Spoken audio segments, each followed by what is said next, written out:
And call this meeting to order. Thank you all for being here. I'm going to start by turning it over to Andy Gardner for initial comments. Do we need a pledge at this time? No, there wasn't a pledge on the original agenda, and so Okay. we'll do that at the board meeting. So welcome, everybody. Thank you for participating in the district's business. We are here tonight to listen to a policy that is being amended tonight. The OSBA, the Oregon School Boards Association, manages our policies and has this policy out in 130 districts. We've had it here, and what we are doing is updating that policy to provide more clarity about the engagement around difficult topics in our curriculum. And when students face a lesson that parents or the students themselves may find to be something that is being debated, there may be feelings on one side of the issue or the other. Our intent in bringing this policy forward is not to be a weapon for the conservative or the ultra-liberal. Our real intent is to come up with clear rules for how we will do this work in our schools. It is not lost on me that I think it's about 100 years ago that the Scopes trial occurred in Tennessee. And some of those same themes are present here today. That was the Scopes monkey trial, which was famous. Scopes was a science teacher, and he was teaching evolution at the time. A couple things to consider. Number one, 2 years ago, the superintendent at the time in Lebanon, Bo Yates, had mentioned to me that Oregon State University used to put about 400 educators out into the world of work each year. It had its own graduation ceremony because of the scale, the number of graduates that came out of Oregon State. And his final comment was, that year, 30 had graduated from Oregon State University. It is not an easy job. This is a very difficult part of the work because it is fraught with misstep or misinterpretation in the eye of the beholder. So what we want to do is create clarity as well as work with parents in a partnership as we go forward. And so it is really about that clarification that we are looking to propose this policy change. It does need public comment, and we are here tonight to listen to that. A few things, of course, are a little more challenging about this. Probably regardless of what is on the lesson plan at our high schools, students can bring topics up for the class to address. This is something that is just organically happening now. Our kids have concerns that are far beyond always the curriculum or may have an opinion, and guess what? They're very smart and they can bring this into the classroom. So how we handle that is something as well, and we want to work on all aspects of this policy, but what we really don't want to do is be involved in heavy censorship of what is important to students, and yet really create clarity for parents who rightly could be concerned about these things. With that, I'll turn it over to Chairman Wilson. Thank you, Superintendent Gardner. Thank you, everyone, for being here and taking time out of your day. I really appreciate you showing up and providing some really valuable feedback. The board and superintendent are looking forward to your participation in the focused public comment regarding the draft policy and administrative regulation about studying controversial issues. Your comments will help us make revisions to the policy and administrative regulation if revisions are needed. Here's a few things for you to know about this evening. Each person who has filled out a public comment form will have 3 minutes. The time clock will be displayed on a large screen. At the end of the 3 minutes, please finalize your comments. When your name is called, please come up to the podium or the on-deck chair. We're gonna have an on-deck chair up there so we can try to minimize the turnover time so we can get more people in here to talk, okay? Public comments will be prioritized to hear parents, staff, and then community members. Public comment will end at 6:45 p.m. The board will take a short break before beginning the regular board meeting at 7. If there's not sufficient time for all who signed up for public comment, you may participate by taking the survey until October 2nd. The survey is available to fill out electronically via Google form, or there are print copies available this evening if you want to fill one out here and turn it in. Comments will be only heard on the following 4 focused public comment areas: controversial topics definition, parent notification, parent opt-out information, and other questions or comments directly regarding policy INB or INB-AR. Commenters who begin to share comments about other topics will be first asked to provide comments on the 4 focused areas. If the commenter continues about other topics, the commenter will be asked to leave the podium. If you have a comment about other topics, you may submit a written public comment prior to noon on any regular board meeting date. The next regular board meeting is October 9th, and we please encourage you to have comment if you have one. Comments should not include criticism against specific student groups, district staff members, and district representatives. Let's not make this personal, guys. We're trying to help the kids, okay? The board will not be able to have any interactive discussions about your comment. Board members may, however, ask clarifying questions about your comments. During the regular board meeting, the board will discuss the public comment information that has been shared. The packet available this evening has detailed timeline outlined of next steps. Links to the survey can be found at the work session page on the district website. And with that, we're going to start this session. Mr. Peter Epp, you'll come up, and Peter Barclay will go into the on-deck chair, please.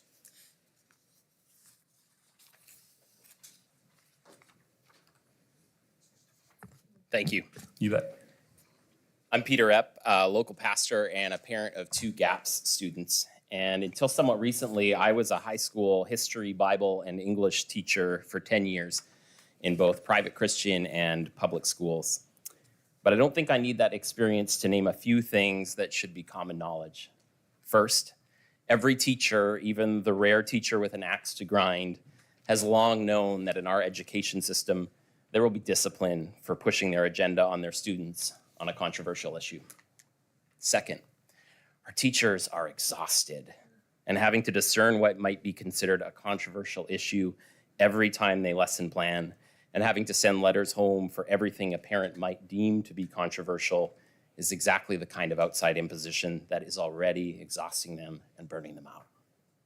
And third, our best teachers do their best teaching when they feel free and confident to engage their students in lots of controversial issues, where they can use the questions their students are most likely to be carrying as entry points into the material, and so that they, as teachers, can coach and model for students how we can speak and listen to one another well, even and especially in this increasingly polarized country. These things should be common knowledge, and they are common sense. So why are we considering creating a set of procedures that go against that common sense, that add yet one more burden to our already overburdened teachers, and that will inevitably discourage them from doing the kind of teaching our kids need most right now? These proposed procedures are the product of a lack of trust in our teachers that's out there. And when a lack of trust doesn't match up with common knowledge or common sense, we don't need procedures that heighten distrust or make interactions between families and schools feel more litigious. We need our board and superintendents to do what our best teachers do, to help us talk to each other, to help us listen to each other, to help us relieve our schools of the ever-growing pile of suspicion-laced procedural requirements that wear our teachers thin and burn them out, so that they can, among many things, have the time they need to build relationships with their students' families in ways that will actually build trust. GAPS Board, Superintendent Gardner, I believe you can do this. Thank you. Thank you. Mr. Barclay, and then Jennifer Thiebert. I don't know if I got that right. We can be on the end. Thank you, Jennifer. Peter Barclay, student at Liberty. I disagree with the fellow behind me, and I actually disagree with you, Mr. Gardner. We are not partners. I have full authority over my child, and that is held by the Supreme Court while you've cited the U.S. Constitution in here. That is why sending out notices is not appropriate. You are doctors, you are smart, you are nurses, you are treating our children with education, and as a doctor of that, you require my signature every time you give my child the Tylenol. That means that you do not send out a request for me to opt out with the default that they participate, but you ask my permission. Last year, my son, as a treat by his teacher, was going to be shown the movie Harry Potter. Sent out an email, the teacher did, to ask all the parents if that was okay. I don't know whether one parent didn't respond or whether somebody said, you know what, I just don't believe in magic and don't like that being done. But they didn't watch that movie. And that's exactly how it works. Because as government employees, you cannot violate the right of a single person. So when it comes to free speech, it has always been an answer of all or nothing. Either all religious statues stand out in front of the public building or none do. Either all parents agree that you're going to teach this or not. You're not partners. You're my employee. Your grade on those report cards is a grade of how well I do in making sure my child has an education. The First Amendment guarantees me the right to go out, get information, and bring it back to teach my child. That is my job. You guys have an incredibly difficult job, and I know that, and I love you, teachers. You stand there and you sit between two groups, conservatives and or Democrats and Republicans, whatever you want to call it. To me, it's parents who have the desire to have the full responsibility of taking care and teaching our children, and parents who either are too busy or don't want that burden. I'm the one of the parents who absolutely loves my responsibility, and I'm going to take it. When you have a subject that does not lie within the parent discourse, that means that it's my job to do it. You do the things that we have in common. This is an important piece. I've provided you suggestions on what I recommend as far as providing a permission slip process for requesting permission from parents, as well as an alternate lesson, and having it sent back, and then following procedures for communication with the parents and teachers. Wish I had more time, but I will leave it as that. Thank you. Jennifer, you're up. And next up is Annalee. Deck. Thank you. Okay, hello, I'm Jennifer Thiebert. I've been teaching at South Albany High School for 25 years in this district. I'm going to address three topics: adding respect to the controversial issues policy, advocating for a reinstatement of an alternative activity board policy, and sharing some concerns about the procedures policy. So first, adding respect to the controversial issues policy.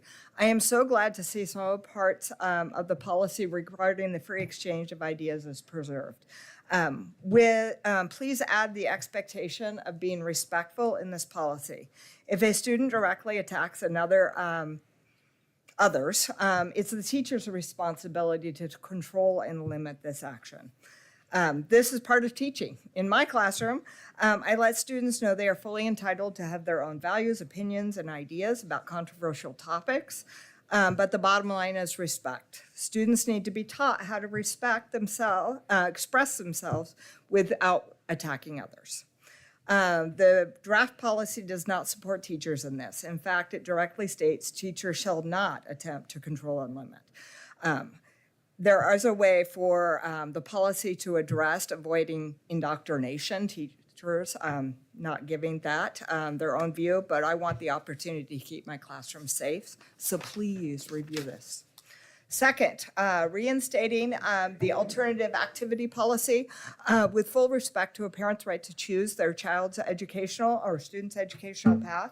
There was a board policy for a petition for alternative activity or placement. It clearly showed parents how to opt out the district curriculum and how to plan an alternative activity that worked for them. I'm not sure when this would remove, but I'd like it to be reinstated. Third, my concern about the procedures policy. As a teacher, I am required, I'm a health teacher, by Oregon law to teach about controversial topics. I am very concerned about the new procedures. As the draft is written, it's not reasonable for teachers and administrators' time, ignores our professionalism, state laws, and the curriculum that's adopted by the district. Do you want me to spend all my time with these procedures, or do you want me to teach? What about student questions? Can I answer them? Or do I have to take 7 days to give notice? Okay. In conclusion, I'd be happy to help draft policies that are reasonable and support a parent's right to be informed and opt out. let's include teachers in the process because they're expected to follow. Let's work together to make board policies that protect everybody, including your staff. Okay. FYI, I have taught 27 years of these hugely controversial issues, and I've never had an issue requiring me even to meet with the principal, okay, and a staff. That's because our policies, our procedures, and our opt-out options work. You're up. Nick Anderson, you're on deck, please. Hello. Hi. Cool. Hi, my name is Annalie Haberman. I'm a teacher, second grade teacher at South Shore. I would like to preface this by saying this last year I was told that when I was teaching a state standard, I was told that it was a controversial issue, and I'm certified to teach the state standards. And so this is the piece that I have to say about that. You must clearly define what a controversial topic is. Your current definition is any topic or problem which society is in the process of debating or which there is honest disagreement on. Who is society? What is honest disagreement? What is the process of debating? When does the debate end? There are always topics in history, science, and writing and social studies that are not collectively agreed upon. That is why we have the Oregon Department of Education standards that clearly give us guidelines on what shall be taught and under our state government, which certifies me as a teacher. And the standards are supposed to be followed and given as our guidelines that we are to instruct to students. They are not up for debate, regardless of what some parts of society might feel. You must specify what specific topics society is debating so that it is not up for an administrator to decide solely if an issue is controversial or not. And if a teacher is following an ODE standard that for some reason a possible administrator thinks is controversial, you must make that explicit and explain to the Oregon Department of Education why the state mandated standard would not be taught or considered controversial. You further state in your policy that the role of a teacher should be to reveal to students the process used by social scientists with which problems are identified, studied, and solved. The teacher shall avoid indoctrination of their personal viewpoints, nor shall they attempt to limit the judgment of other students. If I'm teaching ODE standards such as respecting the gender identity of other students, but a student or administrator disagrees with respecting other people's gender identity, I am a teacher. I'm not imposing my opinion nor indoctrinating a student if I directly instruct on how to respect other people's identities. I'm teaching the standard, which I'm certified to teach. Students should definitely be instructed in the process of curiously exploring ideas and learning how to formulate their own opinions, but not at the cost of undermining the state standards of respecting each other's identities. Thank you. Nick, you're up on deck. Suzanne Phillips. Let's see. I'm Nick Anderson. I've got 2 children at South Shore Elementary and a daughter at Maple Lawn Preschool. I worry firstly with the definition. I agree with some of the other people that it's a little bit vague. I feel like you could possibly fit in that definition like flat Earth. That's a debate that's happening in society right now. And so I'm concerned that it doesn't allow room for professional consensus, right? I think we can look at the body of evidence to say that, yeah, the Earth is round. There's going to be other areas where that is still more controversial than flat Earth, like vaccines. Professional consensus is that they are safe and they are effective, but there is a public debate happening on that still, and it doesn't change what the consensus is. And so I think there needs to be some room for there, like the teacher just mentioned, that there has to be an end to the debate. There has to be a point where we can say, yep, there's still people questioning it, but the professional consensus is this. I worry about the extra work that it will add for teachers to include the notifications. As a parent, I would want my teachers to be as focused on the important parts of their job and notifying parents and talking them through those things that they might question. I don't want that to be the main thing that they're doing. And I certainly don't want teachers to avoid teaching a subject because they're worried about the hassle, because they're already overloaded. Because that would affect my child's education, even if I didn't want them to opt out. If a teacher chooses to do that because they want to avoid the hassle, that's not good for my own child. I think the opting out also, it doesn't make a lot of sense to me. I think that if a parent wants to opt out, they already have a couple options to do that. They can excuse an absence. They can even go as far as homeschooling their child or private education. That's allowed, right, in our current system. I think that my worry with opting out and staying in the school is that now the school has to more or less babysit a child while everyone else is getting an education. You don't get to also opt out of what subjects you want to learn, right? This, as the teachers have been saying, there's already standards in place. You can't just say, I don't want to learn science today, so I'm opting out of that. And I'm concerned with that, how far that can be taken. Yeah, and I think that's all I wanted to say. Thank you. Suzanne, you're up. Garrett Fletcher is on deck, please. Hi, I'm Suzanne. I have a child in Central. My main question is, what are the concrete ways that you're going to keep this policy from being used as a weapon against marginalized kids and staff? You said you don't want to, and that's really nice to hear. However, the way that it's written is incredibly broad, and just like other people were talking about earlier, it leaves open the possibility of people deciding to debate the existence or personhood of a child or staff member, and with very little recourse for stopping that.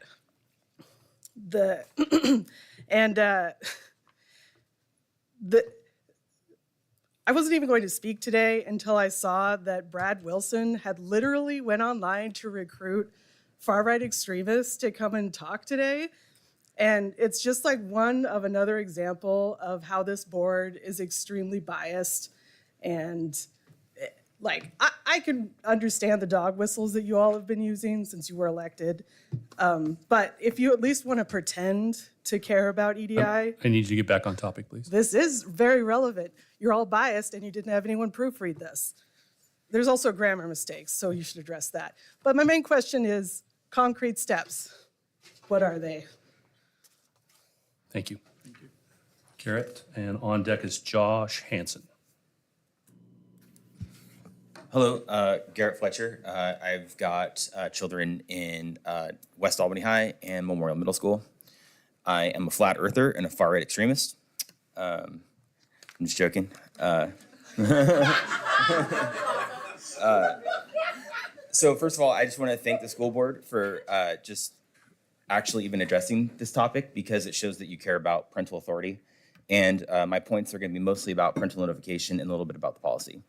So this policy does acknowledge the parent's role in education and the parent's role in these controversial topics. So I would hope that the acknowledgement of the parent's authority permeates the rest of school policies. I know that a couple years ago, our kids came home telling us that they could be called whatever name they want and assign whatever gender they want, and that would be kept from the parents. And, that's was one of my main concerns when I started hearing about parental notification, parental authority is, does that permeate to the rest of the school's policies as the guiding philosophy of this policy here? Also, I'm not sure that we need a policy on controversial issues. Like I said, I appreciate the attention to this, but the school shouldn't be in the habit of teaching things that are super controversial. If a teacher goes off the rails and does something like leading students in a chant of some religion that they're learning about, or making them pledge to some idea that they're thinking of, there's, I believe, disciplinary actions that teacher can be brought up with the county and with the board and all that stuff. So maybe making it easier for parents to report on these things and have a more direct path to getting heard about these issues when they come up, rather than having to burden the teachers with making a list of things that could be controversial, because there's a lot of things that could be controversial. The other thing is, I think this policy could become a disruption, Because if students grab onto this, like you said, Mr. Gardner, they're smart, they will grab onto this and they'll be like, oh, this is a way I can cause a little bit of disruption, or I can get out of this lesson. How do I know they'll do this? Because that's what I would do if I was in school. So those are my points. And I'd just like to say, yeah, thank you again for recognizing our authority in our kids' education. Thank you. Josh Hanson, are you still here? Okay, so Sarah Bates is up, and then Heather Carmichael, you're on deck.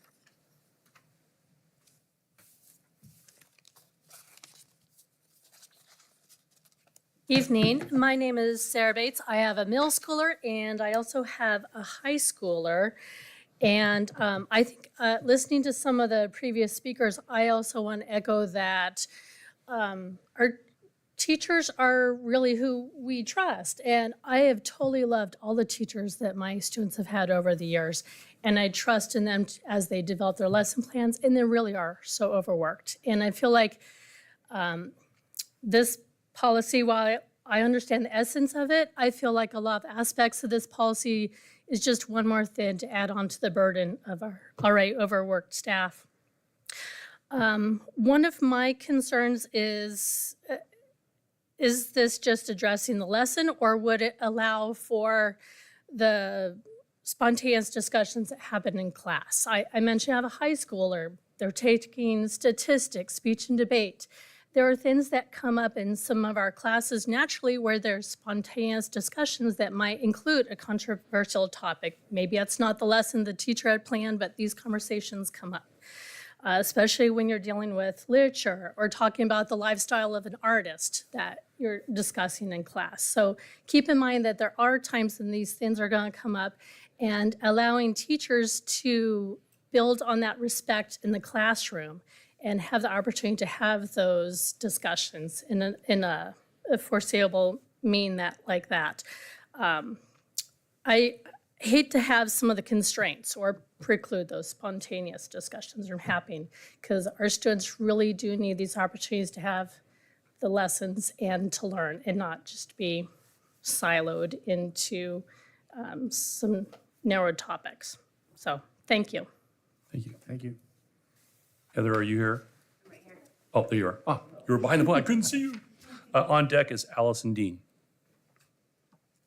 Okay, I would like to, Heather Carmichael. I have a student at West Albany High School and a student who has graduated from GAPS.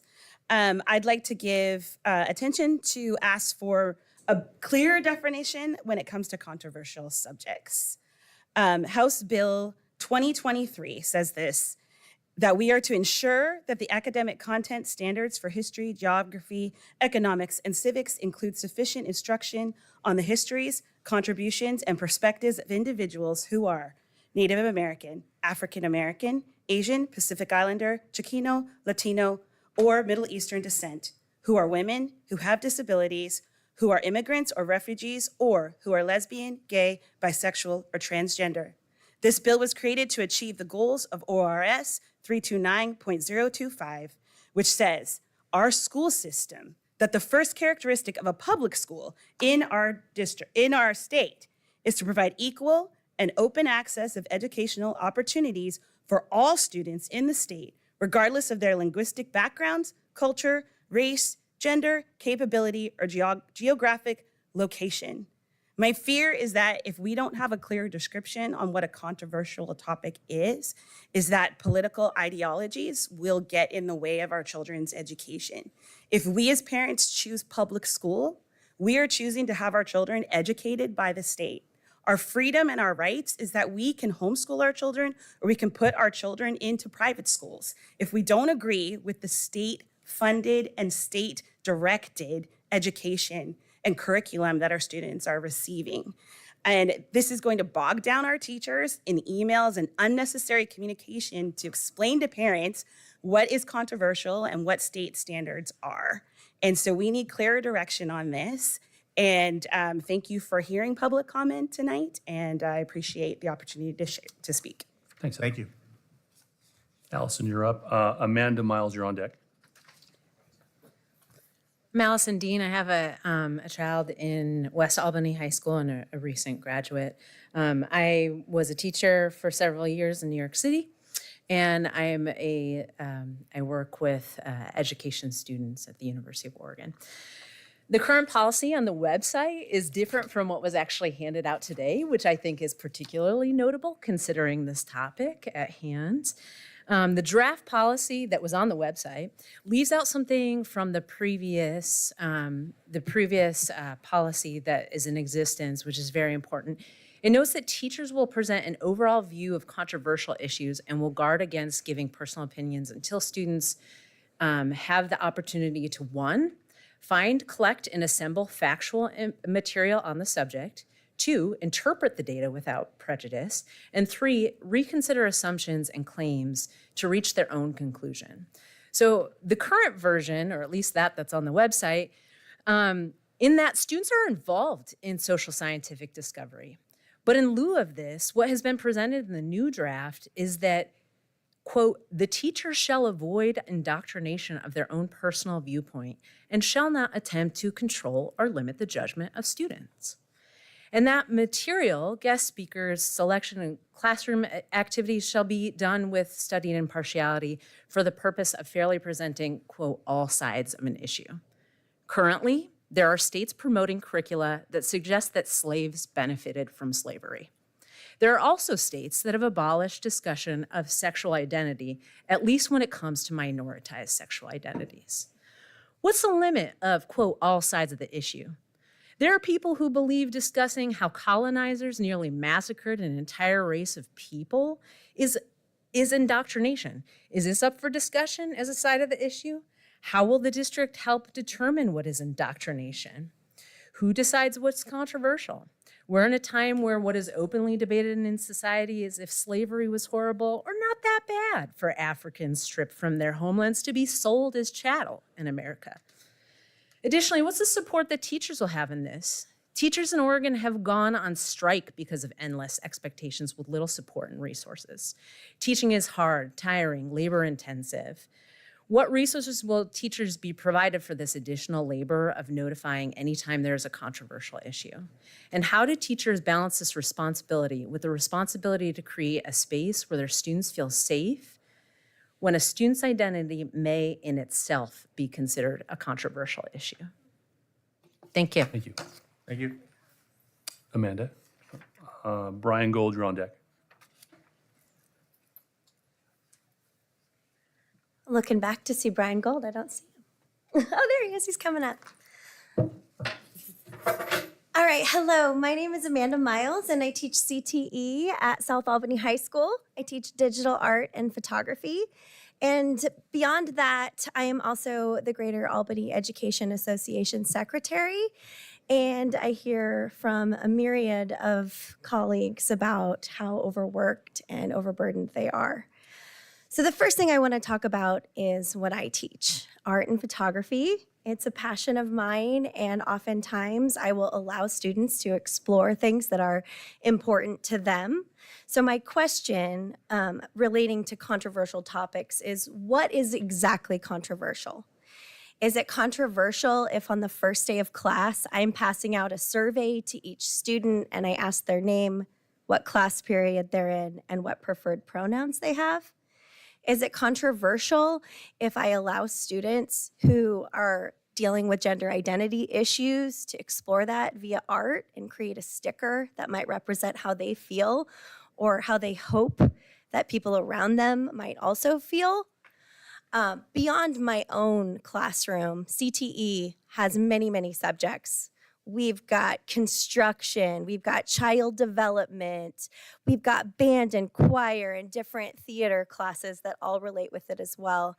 And the one question that I keep getting asked is, well, how do I know if what I'm even doing is controversial? And again, with how things are outlined in the policy, really anything could be labeled that way. So I would really ask that if you guys are going to enact this policy, that you take a look at that just so that we see exactly what would qualify under that. The other thing is that our teaching force is incredibly tired and burnt out. I would have prepared something today, but I taught every single class period today and had kids in on my lunch. So I didn't get a chance to go ahead and write something up. And I wonder, in addition to even just thinking about this, how long would I have spent if I had to notify somebody about something happening maybe next week if I'm giving 8 options anyway on a project, which I always do? Anyway, I worry about our teachers, I worry about our kids, and what will change just because of fear of a policy being broken. Thank you. Brian, you're up. Kayla, you're on deck. Hello, my name is Brian Gold. I teach English at South Albany High School, and I've been thinking about this a lot, and I also have a lot of questions. And I guess the beginning of all these questions is just, when are we going to be finding the time to do these things that were being asked of us? And that's that. It seems like more and more teachers are asked to find time, and we just don't have it. And even if we want to do these things the right way and to do right by all of our students and to take care of every single child in the room, we often have to systematically approach what we're doing just because of the time-space continuum. And that's a piece that I think is so often overlooked when we're deciding policies in boardrooms and making dramatic decisions that will profoundly affect everything that happens in the classroom. And so with this broad, incredibly vague definition of controversial, which could literally be everything, every potential point of view, every perspective, every story ever written, there's going to be a bottleneck. And if we as teachers are going to try to deal with that bottleneck, it's not going to be good in terms of creativity. It's not going to be good in terms of engagement. It's not going to be good for students feeling that the lessons that are being created in the classroom are relevant and interesting. And to echo what Amanda was just saying, I think a lot of teachers will, because they don't have any other options given the time-space continuum, they will default to the norm, whatever is most comfortable, whatever is the safest, least controversial curriculum we can bring to the classroom. And if you look around the country and see what's happening everywhere, there were about 1,650 books banned across school districts between June of 2021 and July of 2022, and 41% of those books were about themes and perspectives and protagonists involving LGBTQ protagonists and experiences, and 40% of those books that were banned were about people of color. And that's not an accident. We may not intend that to happen, but when you take away people's rights to share stories, when you create this idea that some stories and some people and some perspectives are controversial and others are not, you end up with minorities being excluded from conversations in classrooms.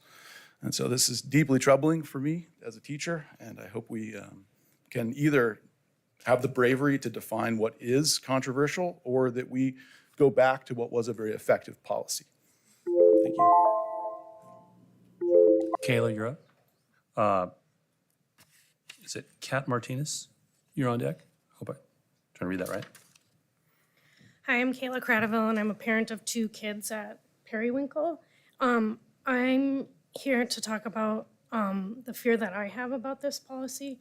I think that the way it's worded and the way it will be put into place will further marginalize staff and students that have historically been marginalized. I know that it's been said up front that that's not what it's intended for, but when we think about what's often deemed controversial, it's often the people who have historically been othered.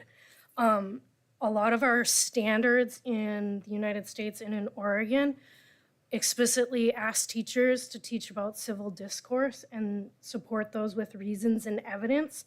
So any teacher who's doing what they should be doing are asking students to come up with their own opinions on these topics.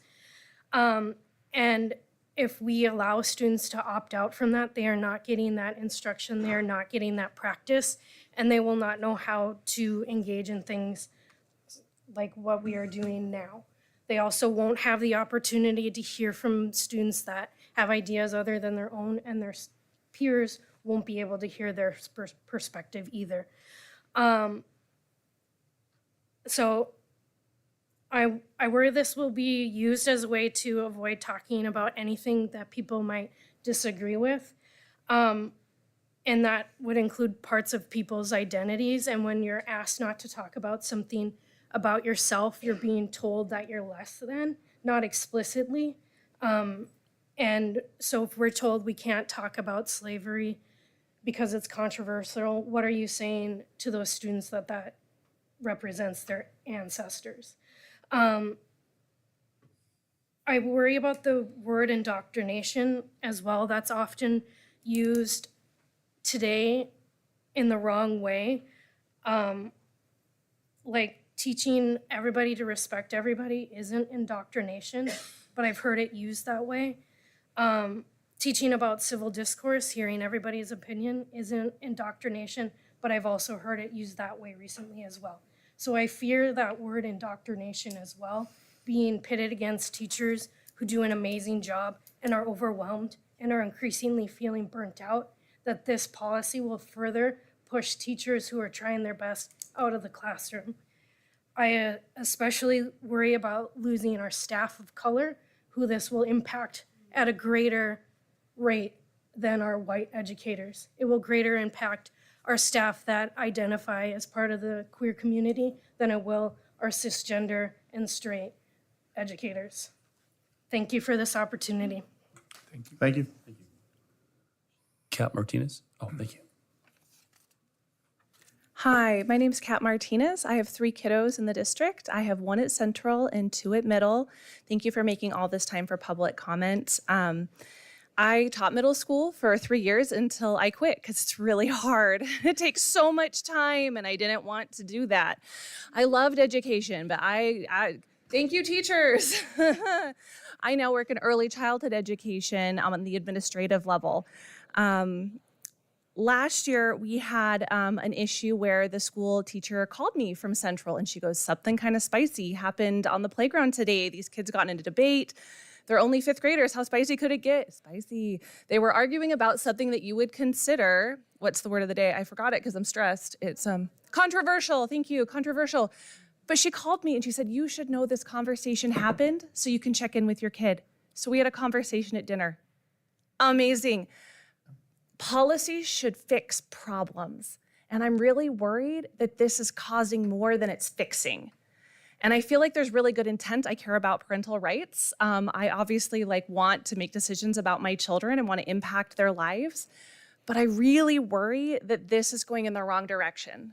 Policies have to be written very carefully, very specifically, and we really have to mitigate harm. And I just don't know that we hit the mark here. I'm just worried about that. Yeah, I didn't take all my time, which is a big talker, stresses me out, but thank you for all the public comment. Please reconsider and really, even with the best intent, consider that impact that you're hearing right now. Thank you. Thank you. Thank you. Forgive me, I forgot to call Tom Cordier up. You're next, and then Graham Kilsingbury is on deck. Sorry, my bad on that. Just did the math of 90 minutes and 3 minutes, and that's 30, and I thought I was probably number 55. I have a couple of questions here, and I'm hoping that there can be a half of a dialogue. Maybe that's not possible. What I'm hearing here tonight is, well, let me start.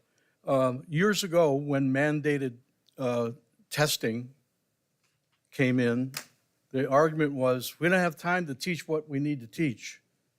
We're spending too much time testing people. It's a waste of time. Now we're bringing up controversial subjects. What I heard earlier was, well, items come up. And so does that mean that a student can, in a math class, start a controversial subject right out of the blue? I hope not. I hope that the teacher has the ability to refer that at that time to further discussion and get it on a list someplace for some other meeting or class time where that is the subject. I'm concerned about the random nature of students bringing up stuff out of the blue because they want to talk about that. And someone else said, I know people do that because I did that a long time ago. But I've seen that done as well. So the policy is an attempt, and so it is a draft. But I would encourage the board and Mr. Gardner to develop a 2023 list of controversial subjects, a very specific list. And part of that is there was an article just recently where a federal judge in the 9th District in California determined that parents must discuss with their, you said it wrong, teachers must discuss with parents a student's behavior that indicates that they're having gender difficulties. They must do that. And the argument from the school board at that California school was, well, no, only with the student's permission would that be allowed. And the federal judge said, no, students don't have a right to in that equation. The parents are the premier people that deal with the child's welfare and their education, and they must tell the parents of this student's activities while they're in school. And that's a controversial subject because I've seen that from the national teachers unions and all that stuff. Thank you. Okay, I'm out. Graham, you're up. I'm Graham Kissling-Brewery. I'm a parent of two West Albany High School graduates who are now in their 30s. I teach Sunday school. I'm a volunteer at Jackson Street Youth Services, and I volunteer in the newspaper journalism class at South Albany. I'm around kids a lot, and I've never shied away from controversy, and I know how to handle it, and I think our teachers do too. I want to go back to somebody in my life. His name was Andy Alkema, and if you remember the early 70s, many of us had long hair. Andy had very short hair, a crew cut. Straight-laced guy who was one of the greatest teachers I ever had. Controversy, we talked about Israel and Palestine the first half of the year. That hasn't gone away. Talk about controversy. Second half was model government and things we proposed, and he let us just go. But he challenged us and made us know the arguments. And I'm sure there were parents who called in. Let me talk about another person. Maybe some of you remember him, Mike O'Malley. Anybody remember him? Raise your hand. Okay. A great teacher. Controversy just written all over him. He was like our version of the guy from Dead Poets Society, played by Robin Williams. Greatest teacher that institution probably ever had, and they hated him because of it. You know, he was just vilified. And those are the teachers we remember. Well, what Andy Alkema and Mike O'Malley passed away a few years ago, and hundreds turned out for his funeral. So what they didn't face was social media.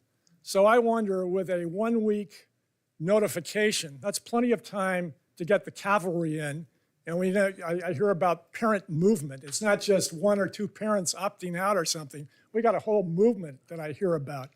And that's plenty of time for people to pile it on and harass teachers, harass whoever, you know. And I just hope that you will have their backs when they do that, and that you won't just throw them under the bus.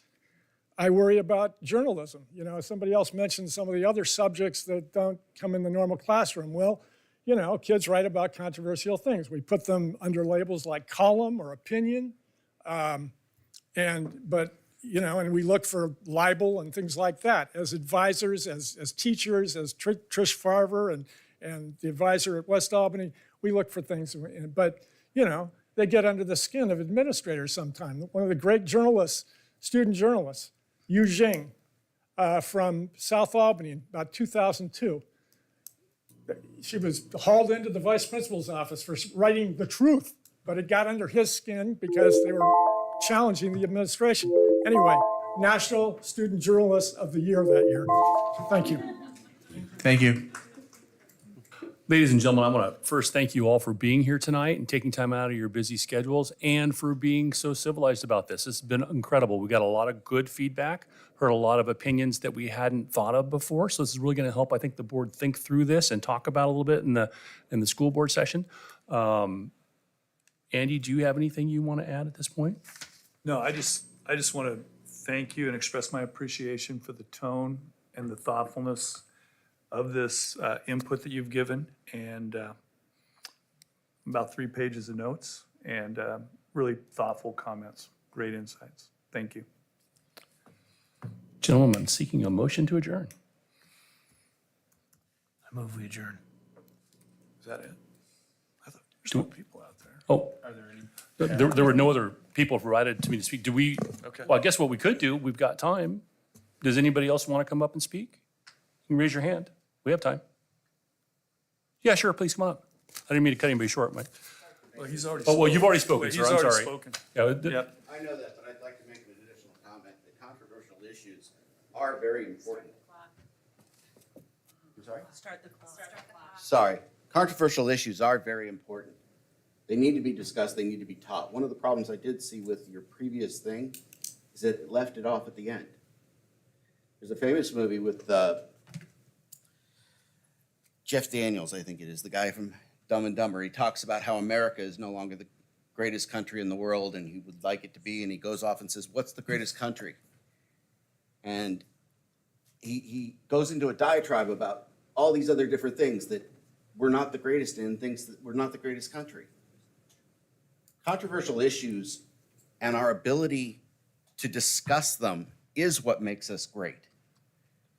The reason why we are the greatest country in the world, I'm going to point at Pete back here, is because of him.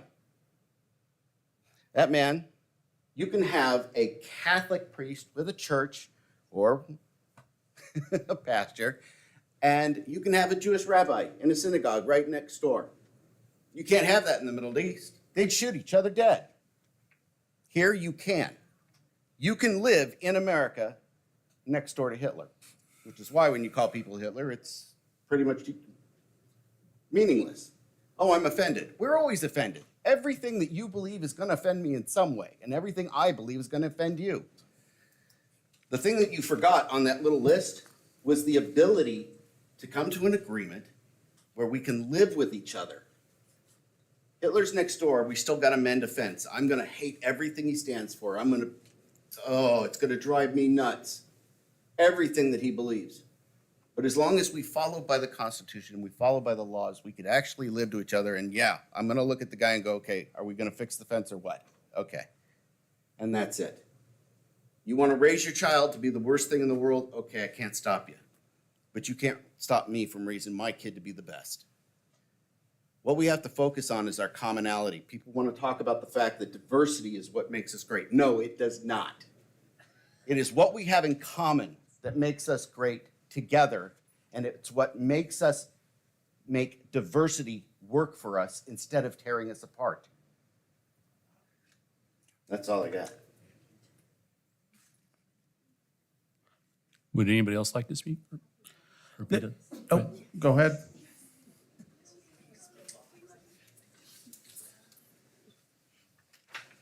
And give us your name if you would.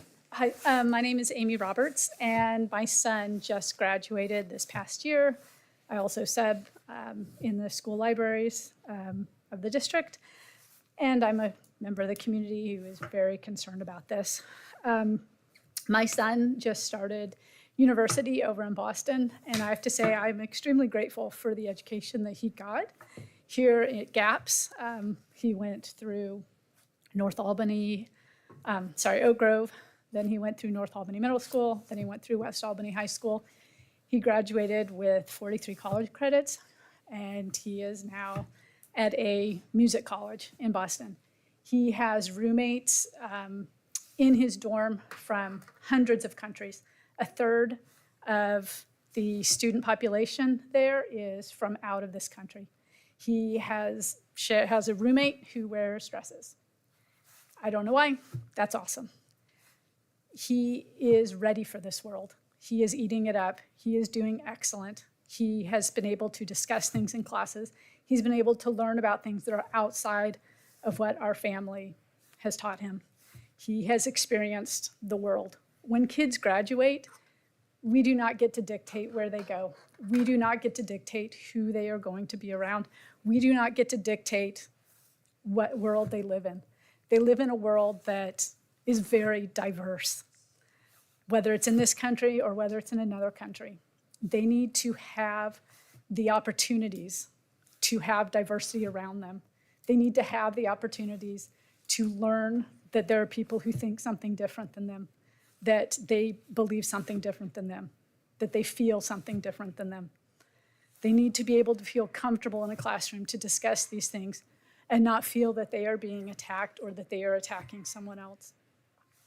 I am concerned. When I first read this, I looked up controversy in the dictionary, and a lot of it has to do with opinion. Our teachers work extremely hard, very hard, to teach truth, to teach fact, to teach science, to teach things that are real, but also to give them opportunities to be in this world and to know what the world has for them. I would like for this to be looked at, and I would like to feel like our future is going to be secure, that there are going to be kids that are graduating that have an idea of what is in the world, that they know what diversity actually means, that they are not colorblind, but they embrace the differences of the people that are around them, that they accept the differences of the people that are around them. And I'm running out of time. Thank you. Thank you. Thank you. Thank you. Is there anybody else? We're having this meeting because we want to hear from the public. We want to hear from this, everybody. We want to hear from the parents. We want to hear from the teachers, I mean, I'm a product of public education. I'm a believer in public education. I'm putting my hours into public education, right? I think it's very important, but I think you're completely not viewing how our world is right now if you don't see public education is decreasing. Right? I mean, people are taking their kids out of public education and putting them into private school. We don't really want that. We want diversity. We want to celebrate all these things. But the thing that I think you kind of have your head in the hole is if more and more people take their kids out of public education, that's their votes out of that, which means sooner or later dollars will follow, right? If dollars leave public education, that's bad for our society, right?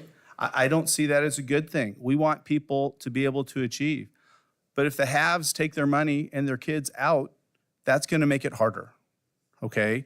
So we have to respect each other's rights with their children, And that's not saying I want you to have that discussion with my children, all right? But that's a discussion. It's and that's a good thing. And we all want our kids to learn. And like the woman who came up and talked about her child, that's fantastic that her child's ready for life, right? Who doesn't want that? We all want that. That's not where we're going with this. We just want to make it so we don't, and we get a lot of complaints about this kind of stuff, right? I'm happy for you all that you don't see those complaints, okay?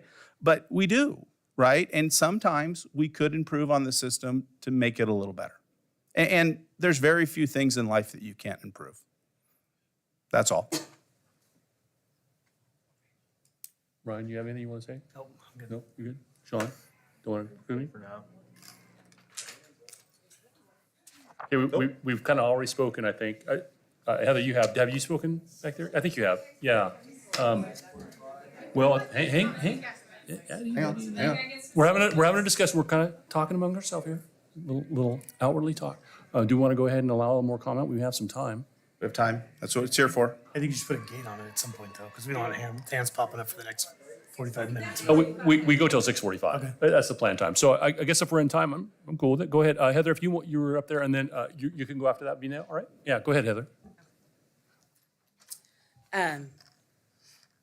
As probably one of the very few underrepresented people in our school district, as a Black person in a majority white community, the numbers of my community will never reach in my lifetime what the majority population is able to do and control, which means the future for my child, my Black children, who biracially Black children, is in your hands. If you let dollars and numbers and taxpayers drive your decisions, I understand that's a part of your decision, but if that drives you, Yeah. then my children never have a chance to see themselves, to learn about themselves, to hear from other people about themselves, because the control is in the majority. And I realize that, like, because we have to look at our community and the population in our community, right? So we are an overwhelmingly white community. So we have a lot of underrepresented people and children who are relying on you, who don't know our perspective or understand our perspective, to represent us and to hear us and to make decisions for us. And if you're letting money and taxpayers and votes drive your decisions, then ultimately you're saying, if I want to be heard and if I want my children to have proper representation, I need to leave this community. I don't have a chance here. And I understand that that's not, you might not understand, your intent is that's not what you're saying. Your intent's not that. But your impact, for me, as one, a woman, and two, a Black woman, is that I rely on you to make decisions to make a way for me that is equal to everyone else's opportunity, to the majority of white students, right? For my children to have the equal education, the equal chances, the comfort, the feeling like they belong and they welcome and they can walk down the hallways and don't have to be called a monkey or to be asked for them to be given the N card, both of which have happened to my kids. Like, to walk freely in the hallways, that decision is held by the white men who sit on our school board.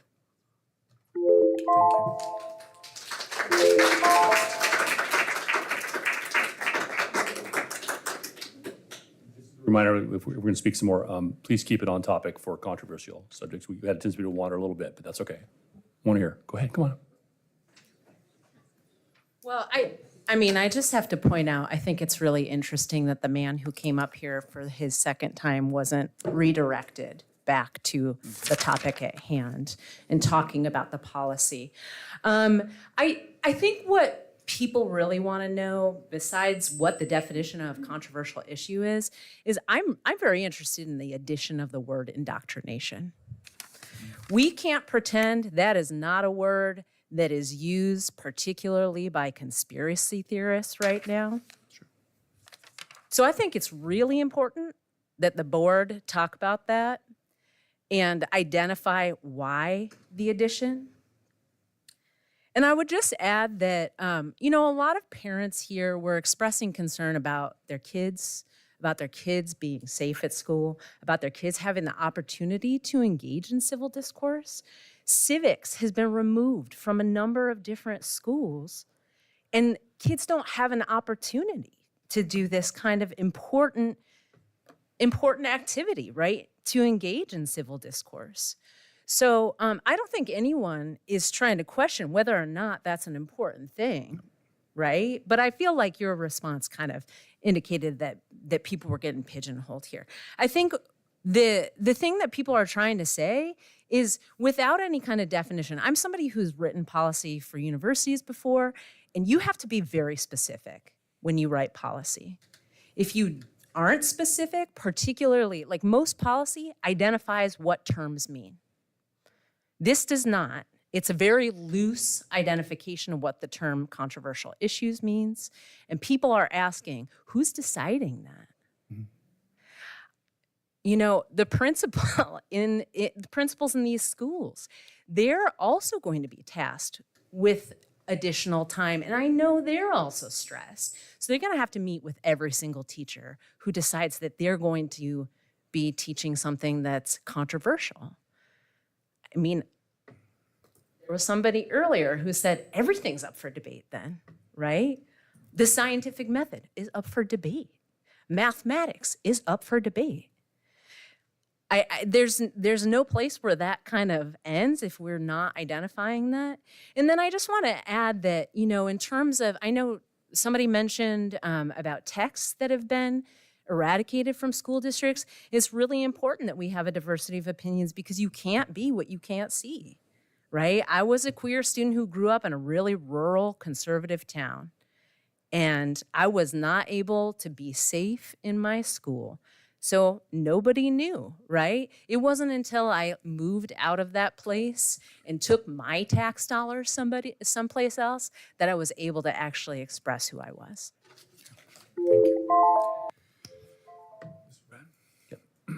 So one of the things, Kat,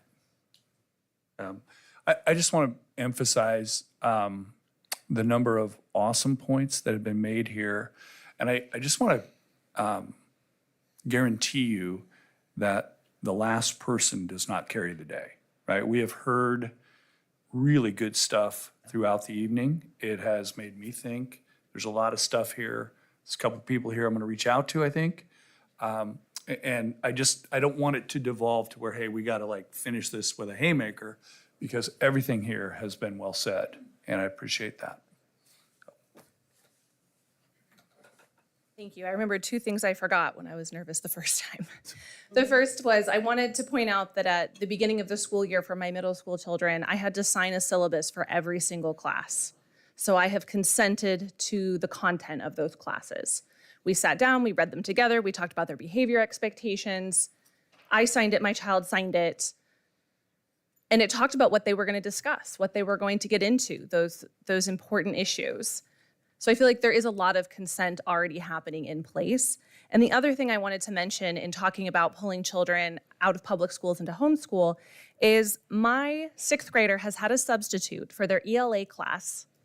Since the first day, they haven't had a regular teacher yet from day one. They're still waiting for a teacher because that teacher quit right before school started. We are losing teachers faster than we are losing students. And I'm really, really worried about that. They were so excited. My kiddo was so excited to sign up for these electives, and now they're thinking they might have to get rid of those electives because they can't find the teacher to take the ELA, so that person has to go back over to those classes. They started middle school. Starting middle school is so scary, and they're starting it in chaos because we're short teachers. Please think about keeping teachers as much as you're thinking about keeping students. Like, please, please, please see that.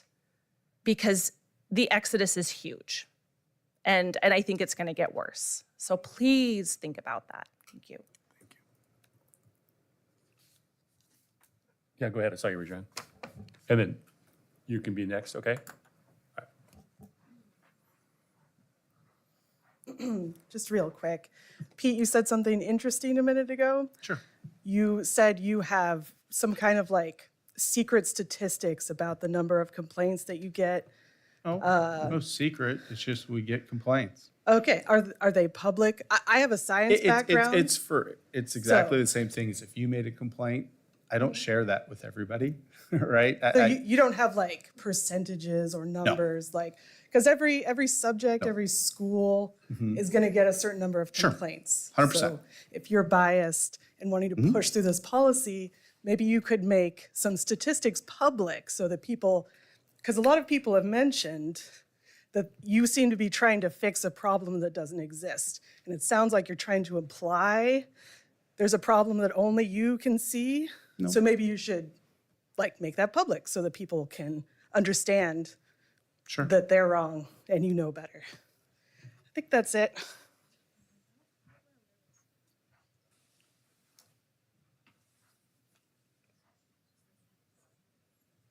Hi, my name's Amelia. I go to Memorial Middle School. I'm Kat's daughter, and I just thought I would say something because recently we're talking about the colonization of America and social studies, and as someone mentioned, a lot of that stuff's controversial, and it is mandatory for me to know to pass this class in 8th grade. And I think a lot of my classes are like that. We're talking about how the planets were formed in science. That can be seen as controversial. And so is a lot of the stuff I talk about in health class. That's controversial. And I need to know it to pass my classes next year. And in not and letting some kids just skip those classes is basically saying that, hey, when these are on your tests, tough luck because your parents didn't like what they said, so you're not going to graduate with a good score. And that's just, I want to say that. Thank you. Thank you. Thank you. Anyone else? Sure, come on.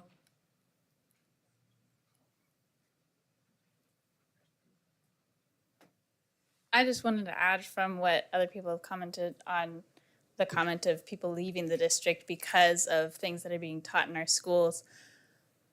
First of all, as a school district, our priority is to make sure that our state standards, the things we are certified to teach, are what are being taught in our schools.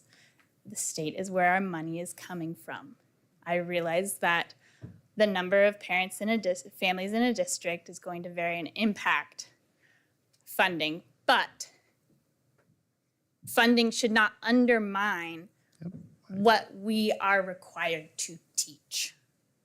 Also, prioritizing who is leaving the district for certain reasons versus, like what other people have been saying, who is being made unsafe in the district because of what we are afraid to say, because of who might be leaving, that is unethical. I agree. Also, that comment is not taking into account all of the families that stay in the district or might want to come to the district because of the way that we teach and instruct the state standards. And so do not invalidate or erase all of the people that stay because of the way that we are currently teaching and the good quality of education that so many parents have talked about. Do not let the minority of people who are afraid of the topics we address dictate your business decisions for this district. Thank you. Thank you. Going once, going twice. Anybody else? I kind of to sum up here again, this meeting worked exactly like I hope it would. Seriously, we got a lot of great comments, a lot of great thoughts. We're going to go back and take a look at this and see if we can't make it better, possibly even bring it back to you again, have another discussion, right? This really worked out well. So thank you all for taking time out of your days to be here to share it with us. And if there's nothing else, I'll seek a motion to adjourn. I move we adjourn. I'll second. All in favor? Aye. Meeting's adjourned. Thank you, everyone. Thank you, everybody. Have a good one.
Meeting to order. Please join me in the Pledge of Allegiance. I pledge allegiance to the flag of the United States of America and to the republic for which it stands, one nation, under God, indivisible, with liberty and justice for all.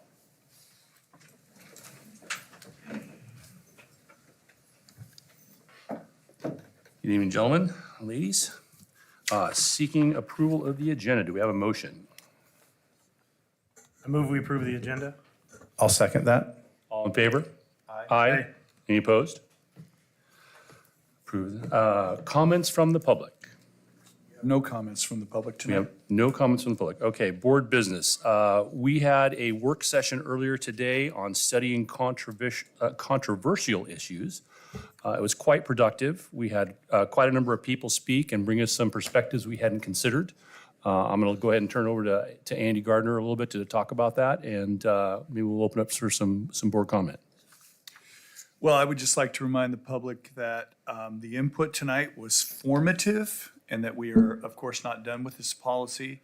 I want to congratulate the community, express my appreciation for the dialogue that occurred, and really appreciate that. Lots to think about there. It gave me a great faith in our democracy. And we have a burden here to put together a policy that balances and understands the minority viewpoint as well as the majority viewpoint at any one time, and that we have to govern appropriately, thoughtfully, and take those comments into our work. And just really a great night that just restores or affirms my faith in the people of this community. Did any of the board members have any comments on the work session tonight? I really appreciated all the comments. I really actually did learn things that I hadn't thought coming into it, so I did appreciate that. I think it's interesting it's going to be challenging to solve. I think there's a lot of input that people didn't think the definition was precise enough, but and there's no but there. That's just what they felt, and I think it'll be interesting to chew on that because I just think it's going to be a challenge to figure out. I think what I mean to say is that unintended consequences are something I think we need to be really aware of, right? Is we're trying to solve a problem, and there's obviously problems that can exist too. We want to make sure we aren't trading one set of problems for another. And I think it's going to require careful consideration and time. I don't think we need to be in a hurry to get this thing stamped. I think we need to chew on it and keep getting feedback on it. Any comments, Sean? I would just say that I appreciated the feedback of the parents that were here, having concerns for how their children are being educated. I definitely feel that it was productive, and hopefully if we have more of these going forward as we continue to fine tune it, it's something that continued to be productive as it seems like it was the first time. Be good. I thought it was great. I mean, we got to hear from a lot of people. I don't know how many spoke, but probably 15, 20. It was great because we got to hear a lot of different opinions and get a lot of aspects of an issue that right now, unfortunately, is front and center. So I thought it was great. Yeah, I too thought it was a great meeting. We got a lot of great comments from the public, and it took our thought process in a new direction that we hadn't considered, which is exactly what we wanted from this meeting. So I was really pleased that we had so many community members come out and speak with us and help us kind of think through this, and we'll continue to think through this as we go forward. Okay, we're going to move on to board goals. These were approved on August 28th of 2023. We have 3 goals which align with the superintendent's goals. Goal 1 is district instructional leadership support in supporting instruction. Goal 2 was sustainable 24-25 budget through systems improvement. And goal 3 was community engagement, which we just had some wonderful community engagement. Our strategic plan priorities are priority number 1 is equitable outcomes and systems for all students. Our second priority is social, emotional, and mental health supports. And priority number 3 is rigorous and engaging academics.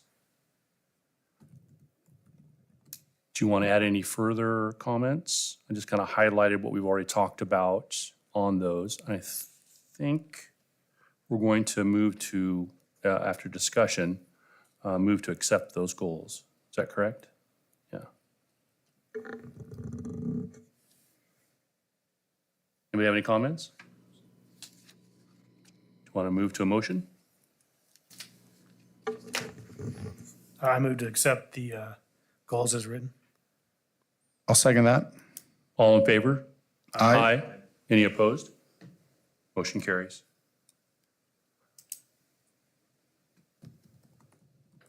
Board superintendent working agreements.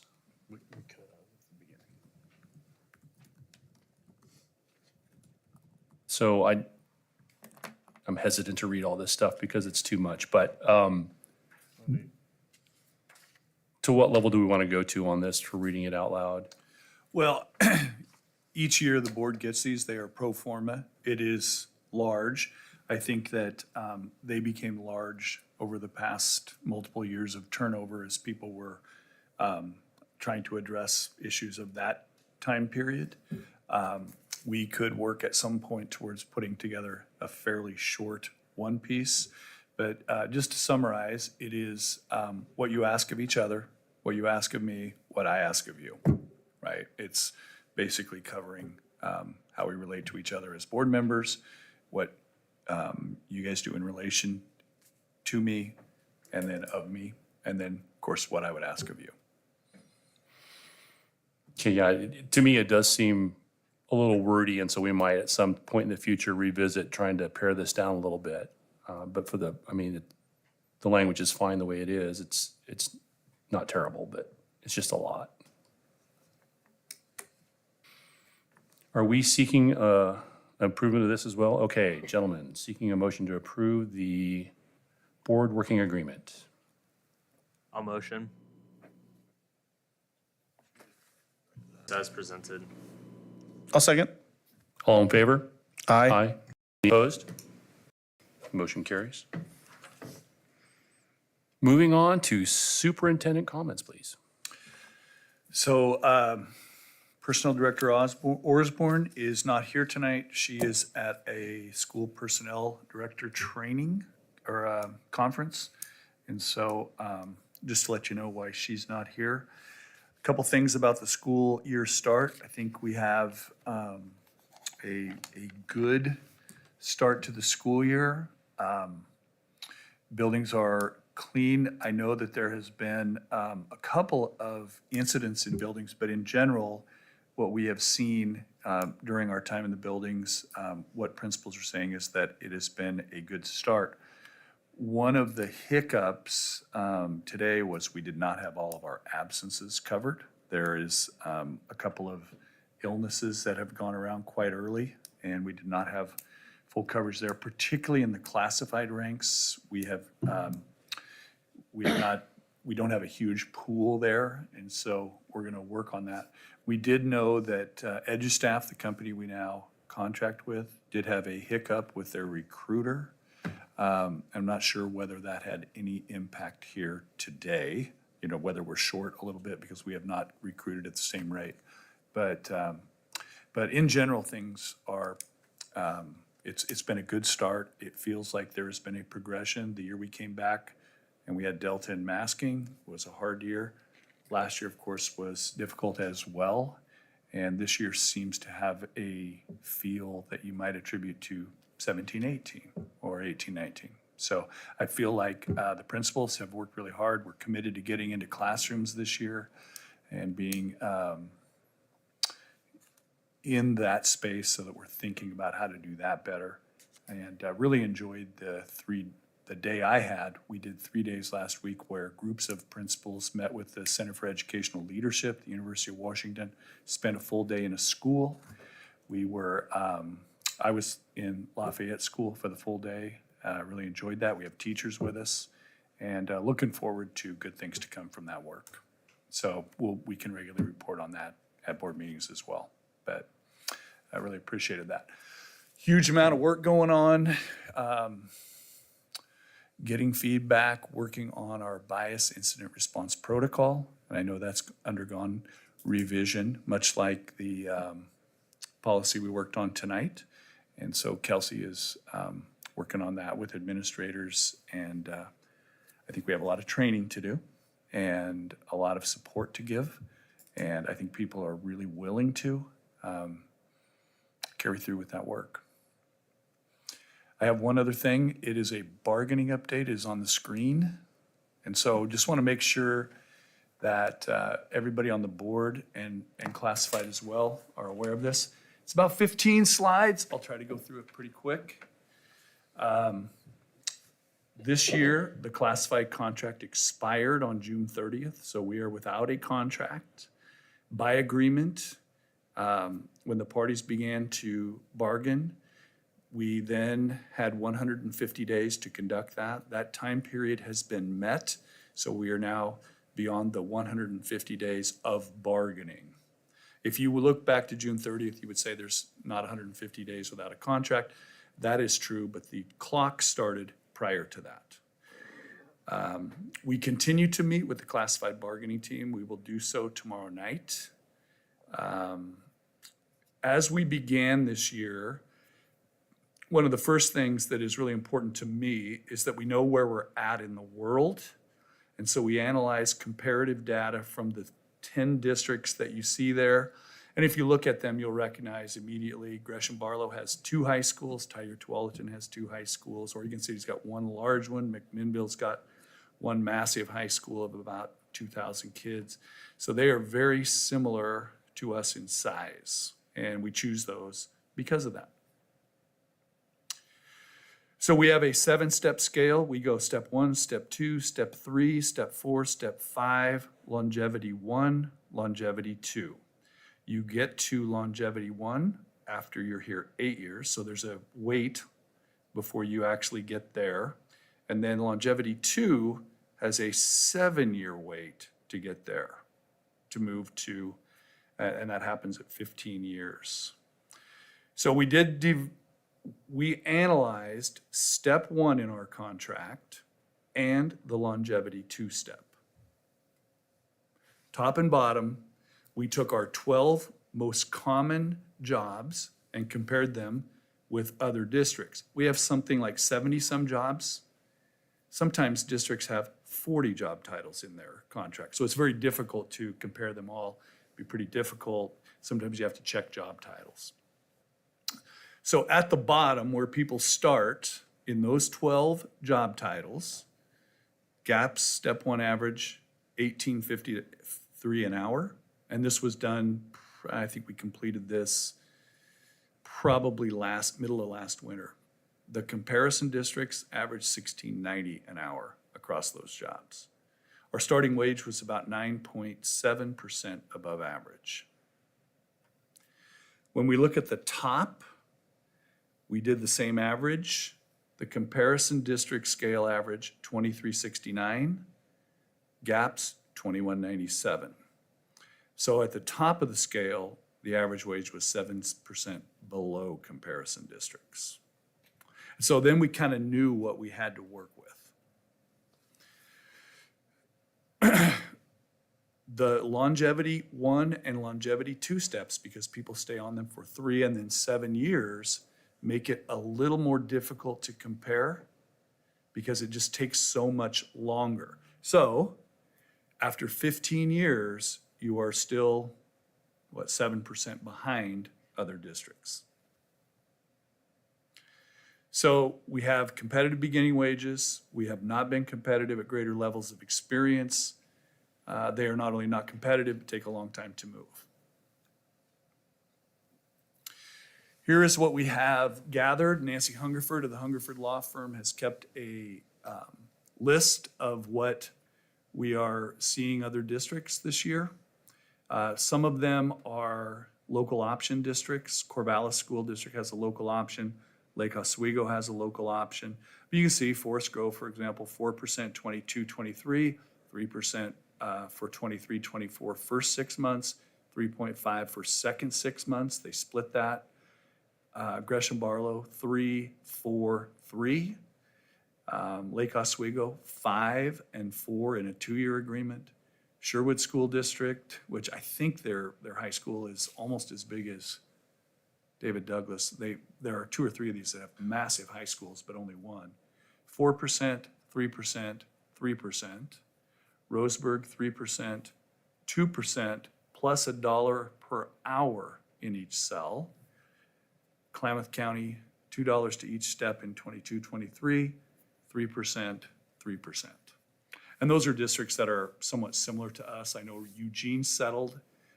They're a larger district than us by quite a bit. They are also a local option district.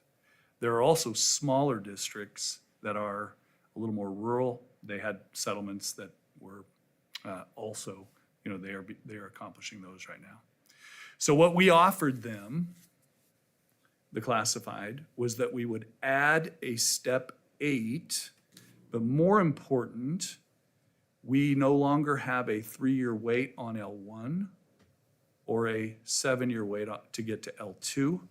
We now have 8 steps. You can get there in 8 years. And we have no L1 or L2? They have just been converted 2 years. I see. That configuration matches what other districts do, right? You may have a scale that would be anywhere from, I would bet that the average would be somewhere around 10 or 11, maybe, steps total. So no member is topped out in this agreement. Normally, a step 7 or an L2 person, if they were topped out, would not have another step to move to. We are moving them this year, and steps are approximately 3%. So step 2 or second year, we have proposed what is down below there. So first year, we add step 8. Second year, we drop step 1, which raises our entry wage, and we add step 9 and remain with 8 steps. Yes, Pete? So I thought our beginning wage was 9 or 7% Yeah. above normal already. So this would start that even higher, right? Well, but you also have to understand that the other districts are Right. also Higher moving, at the end. moving as well, and they're moving as well. Everything is changing. Districts Oh, are right. settling and Great, coming okay, up. thank you. The other thing is we want to continue to be competitive at the Yeah, low end as definitely. well.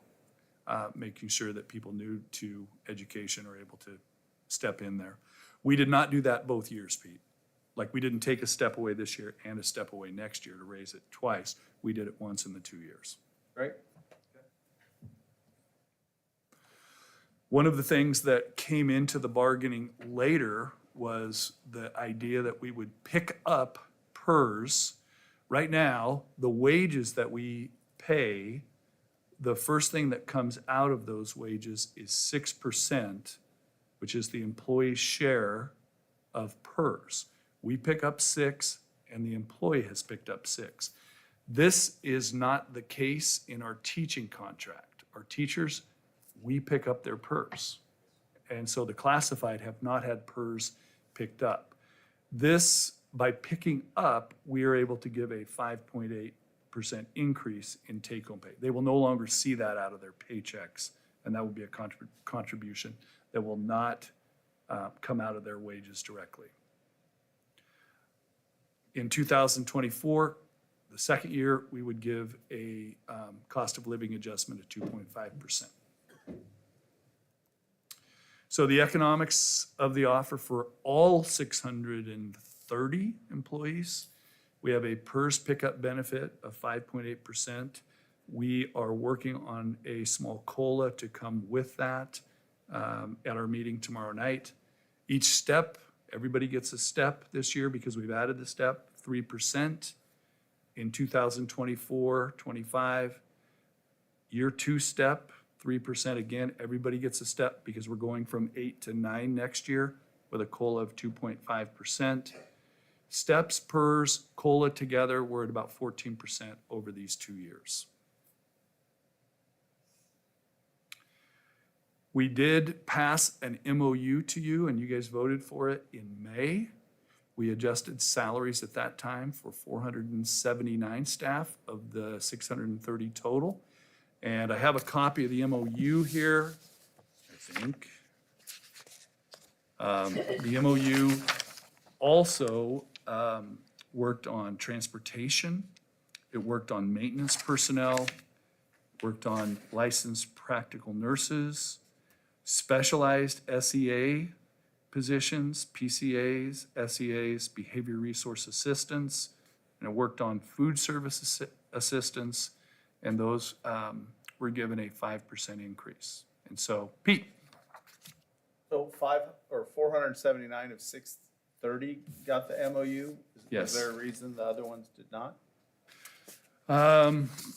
We did see some wage disparities in those groups. For example, speaking about the maintenance, for example, we know that those jobs are available across many industries here, and we have seen the price that they can command in those industries. We also know what it means. For example, we have electricians. If we pay for a contractor to come in, we know that that wage plus the contractor coming in would be double what an in-house electrician can do. And so if you take a look at that, particularly at the top of the scale, I do not believe you're going to see us go to number one, but it is a great increase to where we are competitive. We would, prior to bargaining again, do another wage analysis similar to this and continue to check where we are. The 2-year agreement, 23, 24, 24, 25, those terms are pretty explicit. We have struggled to come up with the 3rd year of the agreement and what that would look like. We're now looking 3 years down the road to conditions, and that is something that the bargaining committee, of course, wants some guarantee, and they would love to go to the 3rd year. The district, of course, wants some protection, depending on if a recession were to happen, what the actual cost of living. What I have here is the International Monetary Fund U.S. inflation forecast. There's another one from the FOMC, which is the Federal Reserve's Open Market Committee. Very similar to this, inflation. We've gone through quite a hump of inflation there in 2022. It has abated. It's been cut basically in half. The projection is that cost of living will continue to decline to 3 to 2%. And so what that 3rd year might look like is open to a lot of conjecture. Let's look at the next slide. And if you'll recall, this was a slide we used in the budget. You can see there the 23-25 biennium. That is the revenue challenge that we face currently. It does show out years to have better revenue, but we also know that every time the revenue forecast comes out, they do say, yeah, there's a risk of recession at this time. And so the idea that we would get to that 3rd year is with something hard and fast. Given the rate of inflation that the Open Market Committee and the IMF are saying is going to be 2 to 3%, and given the uncertainty, there's still a risk of recession, I think there are several things that we might do. We could have a 3-year contract with a reopener to bargain the economics. We could come up with a number that kind of splits. We could say, hey, the forecast calls for 2%. You guys want 4%. Let's call it 3%, with some protection in case it goes up or down. We really have sparred a couple times on that. We have not reached any settled conclusion about what that year would look like. Of course, there's a lot of value in a 3rd year in the contract, but it's difficult to say we know what conditions would look like then. So if we look at this,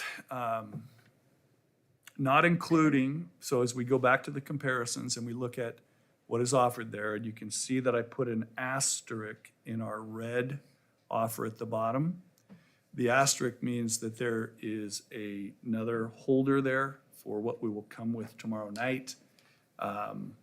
With the steps added, all in, you can see, and you can compare that to what other districts are settling for right now. And I think if you take into account where this district's classified have been. I'm really proud of this offer. I'm proud of the work Mrs. Knopfziger and Stafford and Sue Luthra did to put this together. I really appreciate the effort that we've gone through to take care of these people. It is difficult to say, hey, this is inadequate when I look at what other districts have. I know that to go further would mean we would probably have to consider some staffing, and I'm not willing to do that either. Several listening sessions this last year have had comments from classified, they don't have enough staff. And so where we would put our funds as we move forward, we also want to make sure that they have doable jobs. That's all I have. And we are having good meetings with the classified bargaining group. And I think we can work our way through this and get to a contract. Questions? Anybody? Thank you. Back in here.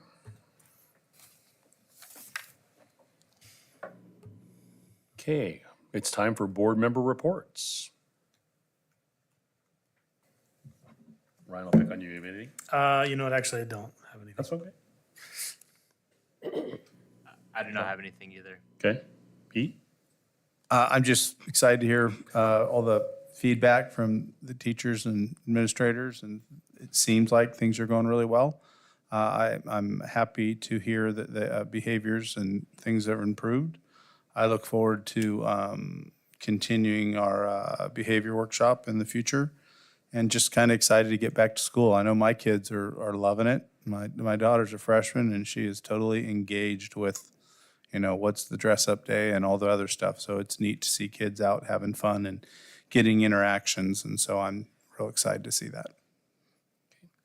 Oh, and I want to say, Kelsey, I've heard from multiple people, they're real excited that you're going to get out in the buildings. So they're very appreciative of that. Thank you. And that the schools look good. I've heard that from multiple too. So good job. Good job, Dave. To your team.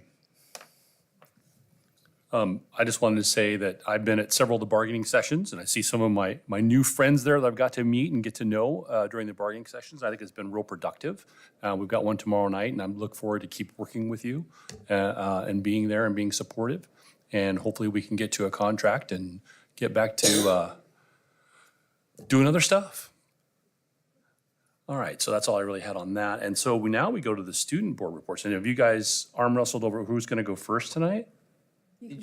I'll go first. Raphael, okay. So as far as things so as far as things our school has been doing, we had an assembly last Friday. It went really well. The first thing we did was have the football team teach us their cheers. It was really fun. And we got to have a bunch of students participate in like just knowing how to show their spirit at games, especially with the freshmen. They really loved it. And we also had our class competitions. They were super amazing. Everybody participated, and it was a good time. We also had our other competitions with our shout-off, and it went amazing. Everybody loved it.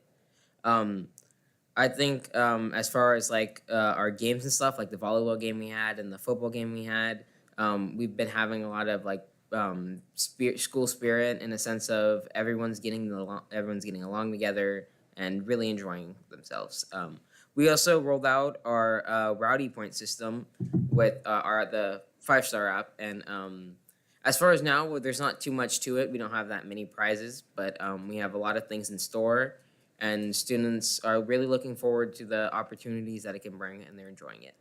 And then for Hispanic Heritage Month, we're gonna have Casa Latinos Unidos visiting us on the 28th during our third period. And they're just going to give a little presentation about what they're about and, you know, just share some food and culture with everyone that's showing up. South will also be hosting their family night on October 4th from 5:30 to 7:30. We're going to be having a free taco bar meal for everyone. And it gives students a chance to represent their clubs. And there's an opportunity for prizes. So everyone's really looking forward for that. And speaking of the clubs we have like a lot more than we did last year. As far as last year, we had maybe like 6 or 7, but this year Everyone's really been going all out in participation. Like we have our art club, our avid leadership, chess club, drama club, FCCLA, our key club, our magic club, magic duelist club, poetry and prose club, Red Hawks read book club, smile club, Sega club, Sci club, Swiss Their Strength, GSA, and our Storm club. As far as now, everyone's really getting along. It gives us a reason to, get involved with each other. And then right now we're setting up where our clubs can communicate so they can work together and create really big things for our school. So I look forward to the future of all the clubs. And then the class of 1973 came to visit, and they had a tour of the campus after being 50 years away. I heard that it was a really fun night, and all the people there really got to enjoy their time seeing their school again, and things went really well. And Matthew Resnick and Xander Campbell ranked first and second during the state meet the other day, breaking our school records that had been set for the past 20 years, so they did really good. And that's it. Thank you. Hadley. So first I have some athletic updates. Varsity football won against Woodburn and Dallas on the 15th and 22nd. The themes were Frat Out and Tropical Out. Upcoming football will be this Friday against Central. Varsity volleyball won in 3 against Lebanon Central and South Albany on the 12th, 14th, and 21st. They also won in 4 against Silverton on the 19th. Upcoming volleyball will be this Tuesday against Corvallis. Boys varsity soccer won against Gresham and Eagle Point on the 14th and 19th, and boys soccer's next game will be on Thursday against Woodburn. Girls varsity soccer played Tualatin, McNary, and Ida B. Wells on the 12th, 14th, and 20th, and they tied with Thurston on the 18th. Girls soccer will also play in Woodburn on Thursday. Girls water polo placed 4th in the tournament against mostly 6A schools. Last Tuesday they played Hillsborough, and both boys and girls won. On Wednesday, both boys and girls played against Lake Oswego. On Friday, they played Summit and Ashland on Saturday. Both teams won both games, and the boys water polo are playing in a tournament this weekend. Cross country had at least one meet that I know of, and open gym for boys basketball starts this week. Open gyms will be on Tuesday and Thursday from 6 to 8 in the main gym. As for clubs, the Philosophy Club started meetings again on Monday and will work through the new 2023-24 Ethics Bowl dilemmas. Youth and Government has started recruitment and bill brainstorming. Model UN had its first meeting last week to introduce the club to new members. The Environmental Club will continue to meet on Tuesdays to talk about plans and ideas for this year's community service and possible guest speakers. Flash seniors went into freshman study skills for the first time this last Thursday and Friday. During these presentations, the seniors talked about homecoming week and elections and answered any question the freshmen had. Latinx Club will have its first lunch meeting on Thursday, September 29th in Mrs. Mill's room at lunch. This meeting will be to help plan out the year. And Band has started their online fundraiser. As for homecoming week, today is the first day of Spirit Week for homecoming.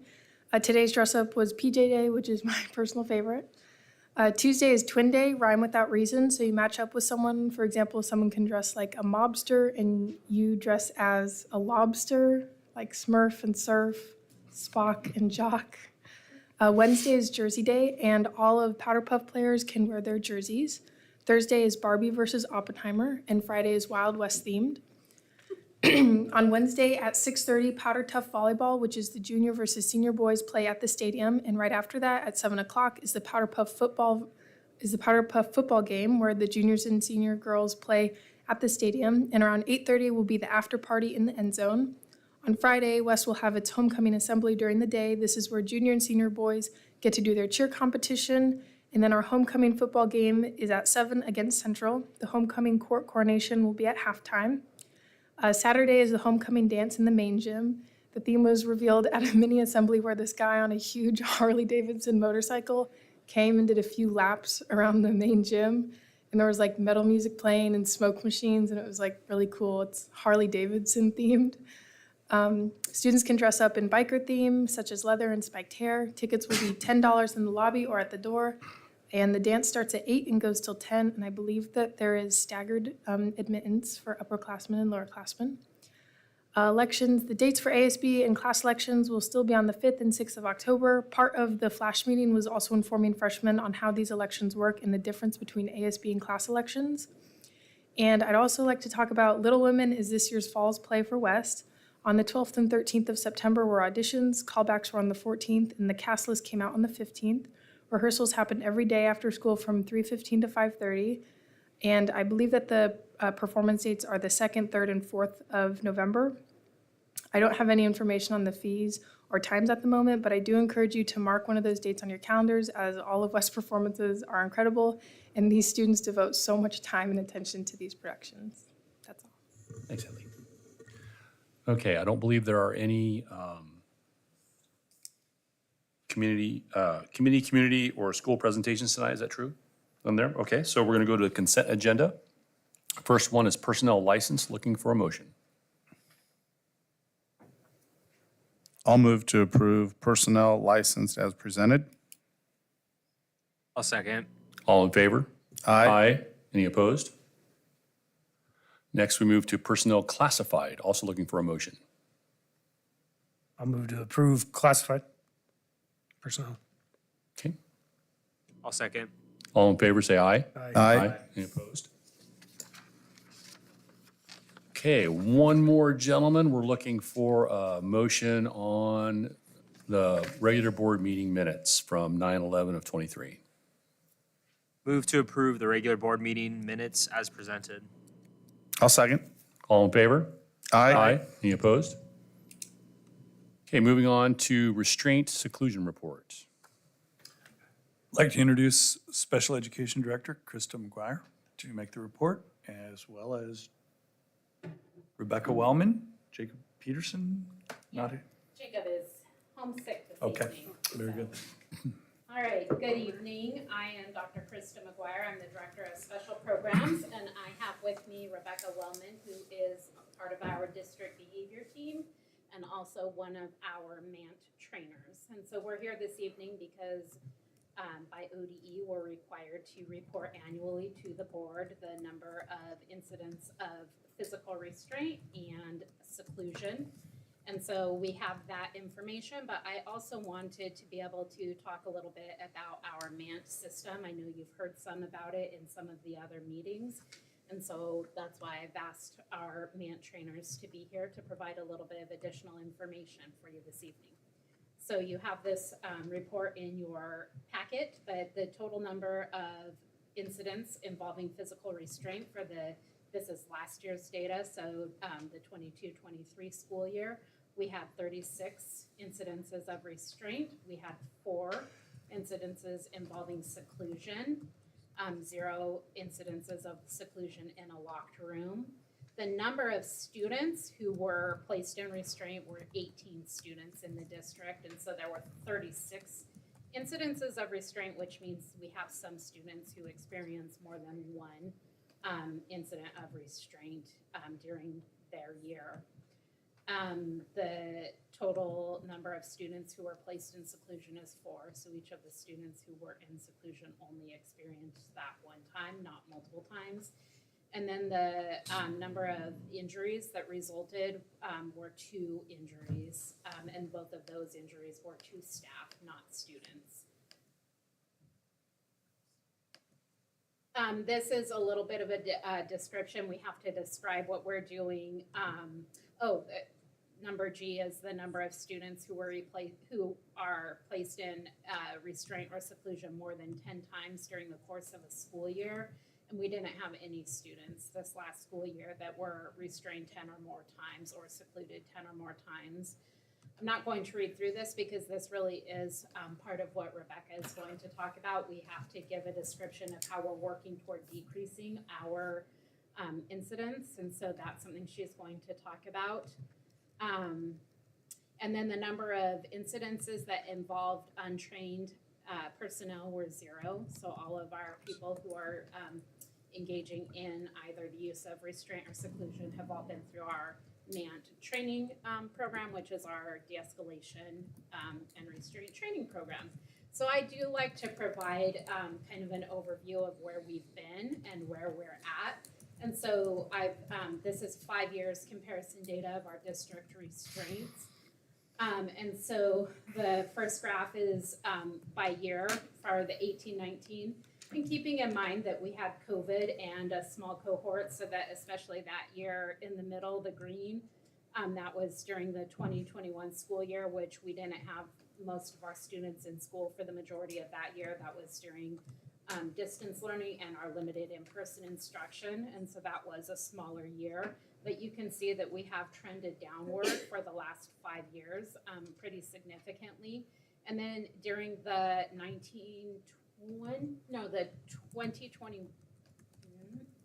21-22, when did we start? We switched from CPI to MANT during the 21-22 school year. So we were using CPI as our de-escalation program, and then we switched to MANT during the so most of 21-22, and then all of 22-23 people were trained in MANT.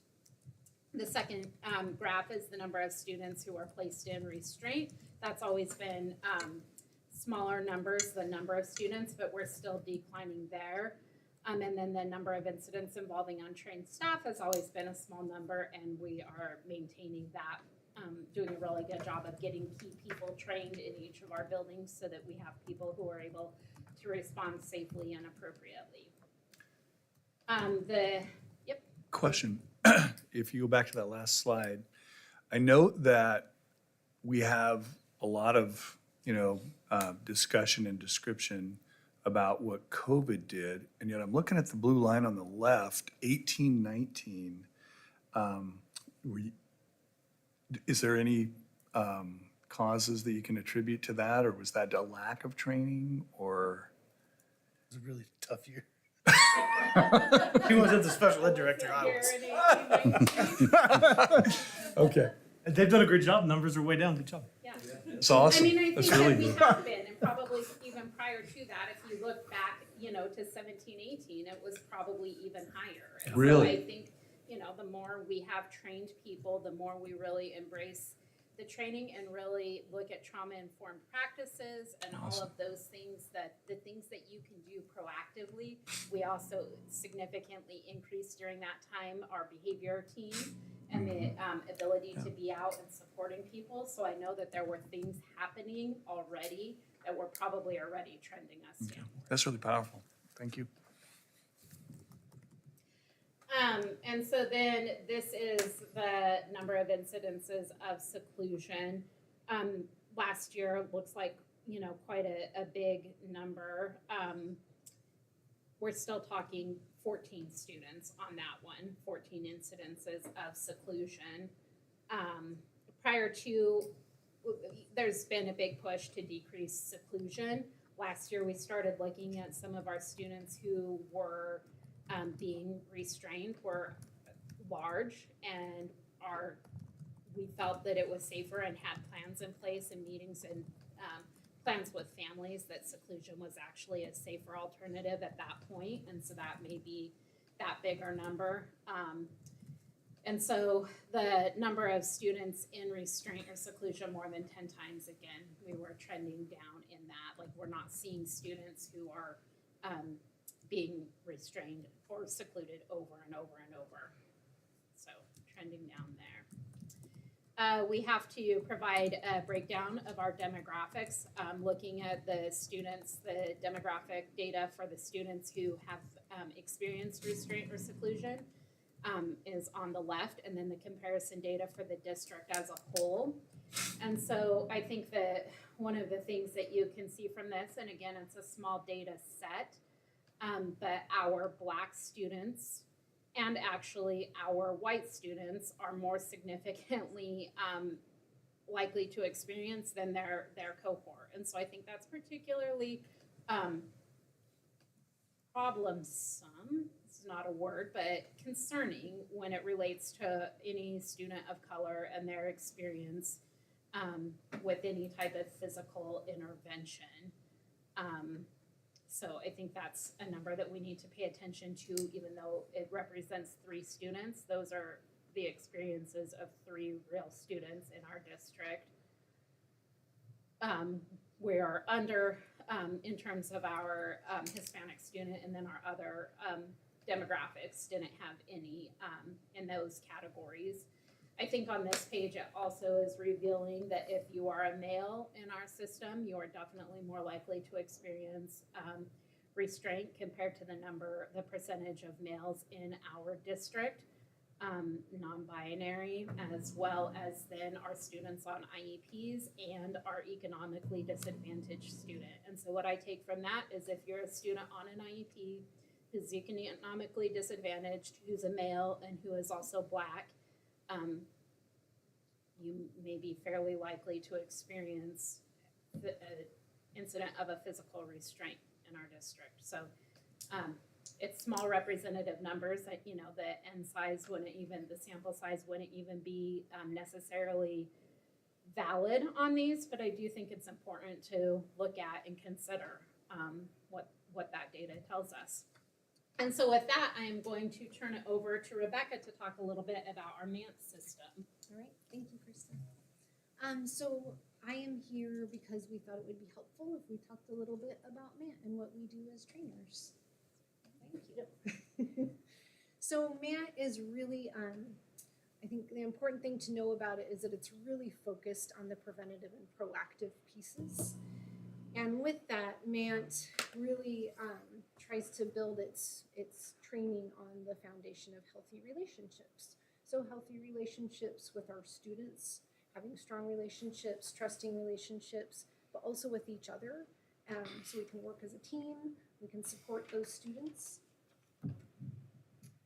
MANT also focuses on some foundational concepts like Maslow's hierarchy of needs. And so we teach this to show that we need to look beyond the behavior. So looking at Maslow's hierarchy of needs and thinking about, in order to achieve, which is way up there at the top, we really need to have that strong foundation, and students need to have that strong foundation. So making sure that our students have basic human needs, they have food, they have shelter, they have clothing, they are able to sleep, making sure that they feel safe and secure, making sure that they have healthy relationships, and that's with peers, with adults, and only then we know that students can focus on school and they can learn. One of the other foundational concepts that we teach is the crisis cycle. This is MANT's version of the crisis cycle. The crisis cycle is really just a model of how we handle stress. And so MANT teaches us what a student might look like in each phase of the crisis cycle, and also how we would support that student at those phases in the crisis cycle. And ultimately how we would teach them skills and we would help them access those skills so that when they're in a stressful or triggering situation, they have those skills and the support to use them. So the GAPS MANT team is made up of 6 of us in different roles throughout the district. We, because there's 6 of us, we're able to get to all of the initial trainings. So those are trainings that we do with new staff that come to the district. We have to do annual recertifications. So if you are certified in MANT, you have to be recertified every year. And we also are able to go out and debrief with building teams. So we do this a lot. We go out, we look at a specific situation because we know they're all individual, and we help the team problem solve. We also do skills refreshers. So we go out and we practice the physical skills that we've learned. And because we are a district that uses restraint very little, we don't get a lot of practice doing it. So that's great, but we have to go out and practice it. So we're able to do that with teams and help them develop kind of meeting times to do that themselves. And we also deliver professional development to teams using the MANT curriculum. Well, do you have any questions for us? Chris, it looks like the data that the MANT program is working. Would you say that you feel really good success on that, and it's okay? And we're getting it disseminated as best we can out into the schools and. Yes, so all of the schools have multiple people who are trained and go through the training every year. And then within our programs where we might experience more students who have may have physical reactions to things, then the MANT trainers are going in there regularly and working with those programs like Rebecca shared to practice the skills, to problem solve, to discuss them. And so then, and again, I want to really highlight the fact that there are other things. So MANT, I think, is a part of this, but I think it's also the investment in some of the other structures that have been put in place, the district behavior team, having behavior people in each building. That is a fairly new, sometime probably within that last 5 years.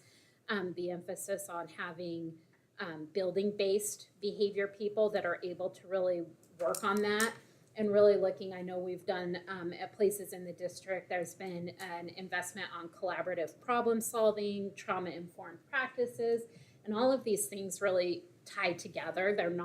None of them are working against each other. They're emphasizing the same thing, and really the social emotional learning that we do in core classrooms. So I think it's a multi-pronged response that's helping to keep the need. I know that this isn't saying that, there aren't students who demonstrate disruptive or unsafe behavior, but the level of it and knowing and really engaging when you go hands-on with a student, it isn't safe for the student or for the staff. It breaks down trust. It doesn't, so having other skills in our tool belts to be able to save that as a last resort. And we really train and emphasize that it really is a matter of imminent safety before you do engage in a hands-on physical restraint. And so we have other tools that we're using. Outstanding work. Thank you. Other questions? Yeah. Question. So you mentioned earlier that if you added a couple of different of the statistics together, saying like if you were part of this group and this group and this group, you're more likely. Has there been instances of that happening, or is that just a hypothetical this could be happening? I think that is a hypothetical that it could, but your odds, I think, are higher if you experience more than one of those categories. In terms of looking at the specific students, most likely, I would say that any of the students of color on that probably are also on an IEP and are likely also economically disadvantaged. And so I would say yes to that. It's an awareness, always we want to be looking and seeing if we have a pattern, and it can cause us then to examine that more deeply. So great job. And one of the biggest barriers to getting these kind of numbers was capacity for training. It sounds like you solved that, so good job. And you said you've got a lot of non-program people, so resource or gen ed staff that you're getting trained to man. Do you have an idea of numbers? I don't want to put you on the spot, but. I would say we train between 250 and 300 people a year. Holy moly. So we train all of the deans, we train the behavior resource assistants, behavior coaches in the building. We train everyone in a program in the district.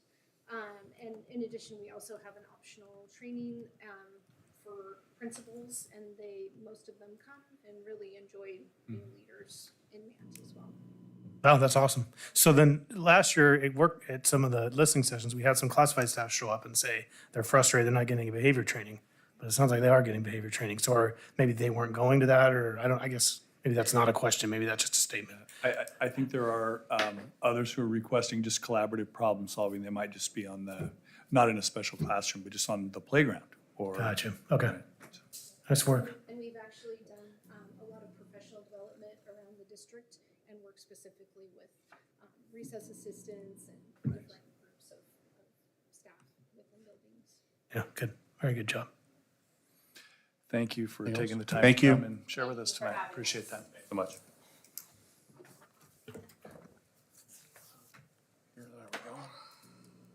So business financial report. Mrs. Knopfsiger. So today for the financial report, I wanted to update you on the audit comments we received from Polly Rogers. And this is for the 21-22 audit. At this time, we just have a draft of that audit. I'm still communicating to see if we will have a final audit. But I did want, because I have responded to these audit comments with ODE, and it will be on their website, I wanted to present that to you tonight. So the first finding is related to the district's inability to respond quickly to the auditor. And it really had to do with the 21-22 bank statements not being balanced for the year. You cannot, the first thing an auditor asks for is a trial balance, just shows all your expenses, all your revenues. We couldn't give them the first document until the bank accounts were balanced. So that first finding has been resolved. Currently, we have staff trained to balance bank accounts, and by the 10th of the month, we have all the bank accounts balanced every month. So that finding has been resolved. And the second finding was the result of the transportation full faith and credit loan being expensed in the capital construction bond. And that happened during the 21-22 year. And that also has been corrected. I don't know if you remember, through the budget process, we created a new debt service fund for the transportation facility. All of the expenditures and revenues are in the correct fund. So that also has been resolved. And then the last finding was the district, it really relates to the first one. They were saying the district did not have adequate resources to keep the banks balanced. And it really was having staff trained, and we have done that. And so that finding also has been corrected. And I wanted to let you know, we have changed auditors. We're working with a firm called Acuity. Their office is on First Street in Albany. It's Glenn Kearns and Corey Surratt. They're wonderful. I worked with them at North Santiam, and I begged them to take the district. And they took us on top of all their existing clients. So our contract allows them to be a month late with the audit. So For 1 year, for 1 year, yes. and then we'll be on schedule. And so we've had our first audit meeting and are working with them, and we'll complete the audit on time. Outstanding. I know it's been a lot of work to get us kind of more ready for this stuff and to be some accountability with our finances. So appreciate all the hard work. It's obviously paying off. Thank you. Well done. Okay, operations and bond report. Mr. Bolin. I have a few things for you tonight. Just want to remind you, and I keep this in front of our teams and our departments, about our mission, our driving purposes. Our staff see these pretty regularly, and wanting our directors to keep this alive. I think there's a lot of positive going on, a lot of positive reinforcement. You talk about the cleanliness of the buildings. That's because of the great work that our classified staff is doing inside of our buildings. And I think it's, our directors are keeping this in front of their people, and there's a lot of positive energy around this, so I keep it going. Visitations, our 7 directors and support folks. I told you I'd bring this back to you. We beat our record in August. We're up to 232 visitations with those staff members. I think there's a lot of positive coming from that. They're getting a lot of things. It avoids a lot of emails and avoids a lot of maybe requests in the FMX system because they're doing it face to face. So I really appreciate their efforts to visit the buildings. So HMK, this is our final report that's in your board packet. And this is their wrap up. This statement, I won't read it to you tonight, just put it in another spot for you. But this is their thanking us for working with us for the last 6 years. They've done a lot of work, and I just want to acknowledge and thank them for their efforts, for all the work that they did within the district. They have completed South Shore, South Albany High School roofing. The West Albany baseball netting project was completed as well.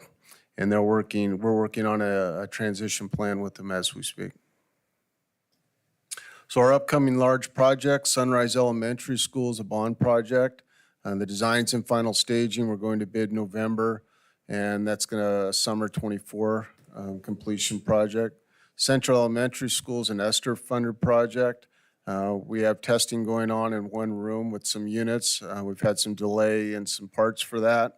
Once we get that test completed and it's successful, we'll continue our further installation of those across that building.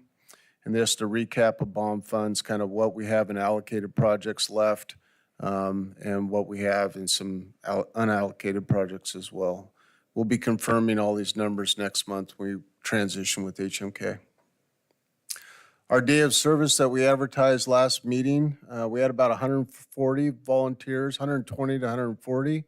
I wasn't able to get to all sites to take pictures, but this was some work done at Central and some work done at North Albany Elementary School. There was 6 big piles of bark there, and we attacked it with rakes and shovels. It was a lot of fun. So, and Mr. Gardner went to Timber or Meadow? Timber, and had a good turnout there as well. So some facility. Can you tell them a little bit about the bees there at North Albany? There was somebody cutting a bush that got attacked by bees. The staff, the tech staff had an enjoyable time finding pictures of me running across, trying to get the bees out from underneath my shirt. And so they enjoyed showing, they were surprised I was as fast as I was. That's the one positive comment that I got. But yeah, we found some bees' nests, and then which are a problem in our schools. So we do have a plan to do a better job with that, just be more proactive next year. So I know we have kids experiencing that as well. So I was reminded of that as well. So just this is the some booster district partnership that occurred, and I didn't have a picture of the booth last month. It was installed. I think this area has really made this space a lot better, and so I wanted to update you on that project. Also, we did a striping project at South Albany High School. This was much needed. They did a great job on it. It was both this parking lot and the other parking lot across the way, but you can see the white on the right. Those were the lines that were there before, so we just had a lot of violations with concerns about getting safety vehicles in and out of that facility, especially ambulances when people were parked there, so that was a big improvement. And I was able to get some better pictures of Central, Central, what that space looks like, with kids in it now. All the students are able to eat in that area. And then we still have some work to frame out that door, but the only problem we have, it's a great area, but now it's loud. So we're gonna have to get some sound dampening in there as well. But a great space for kids.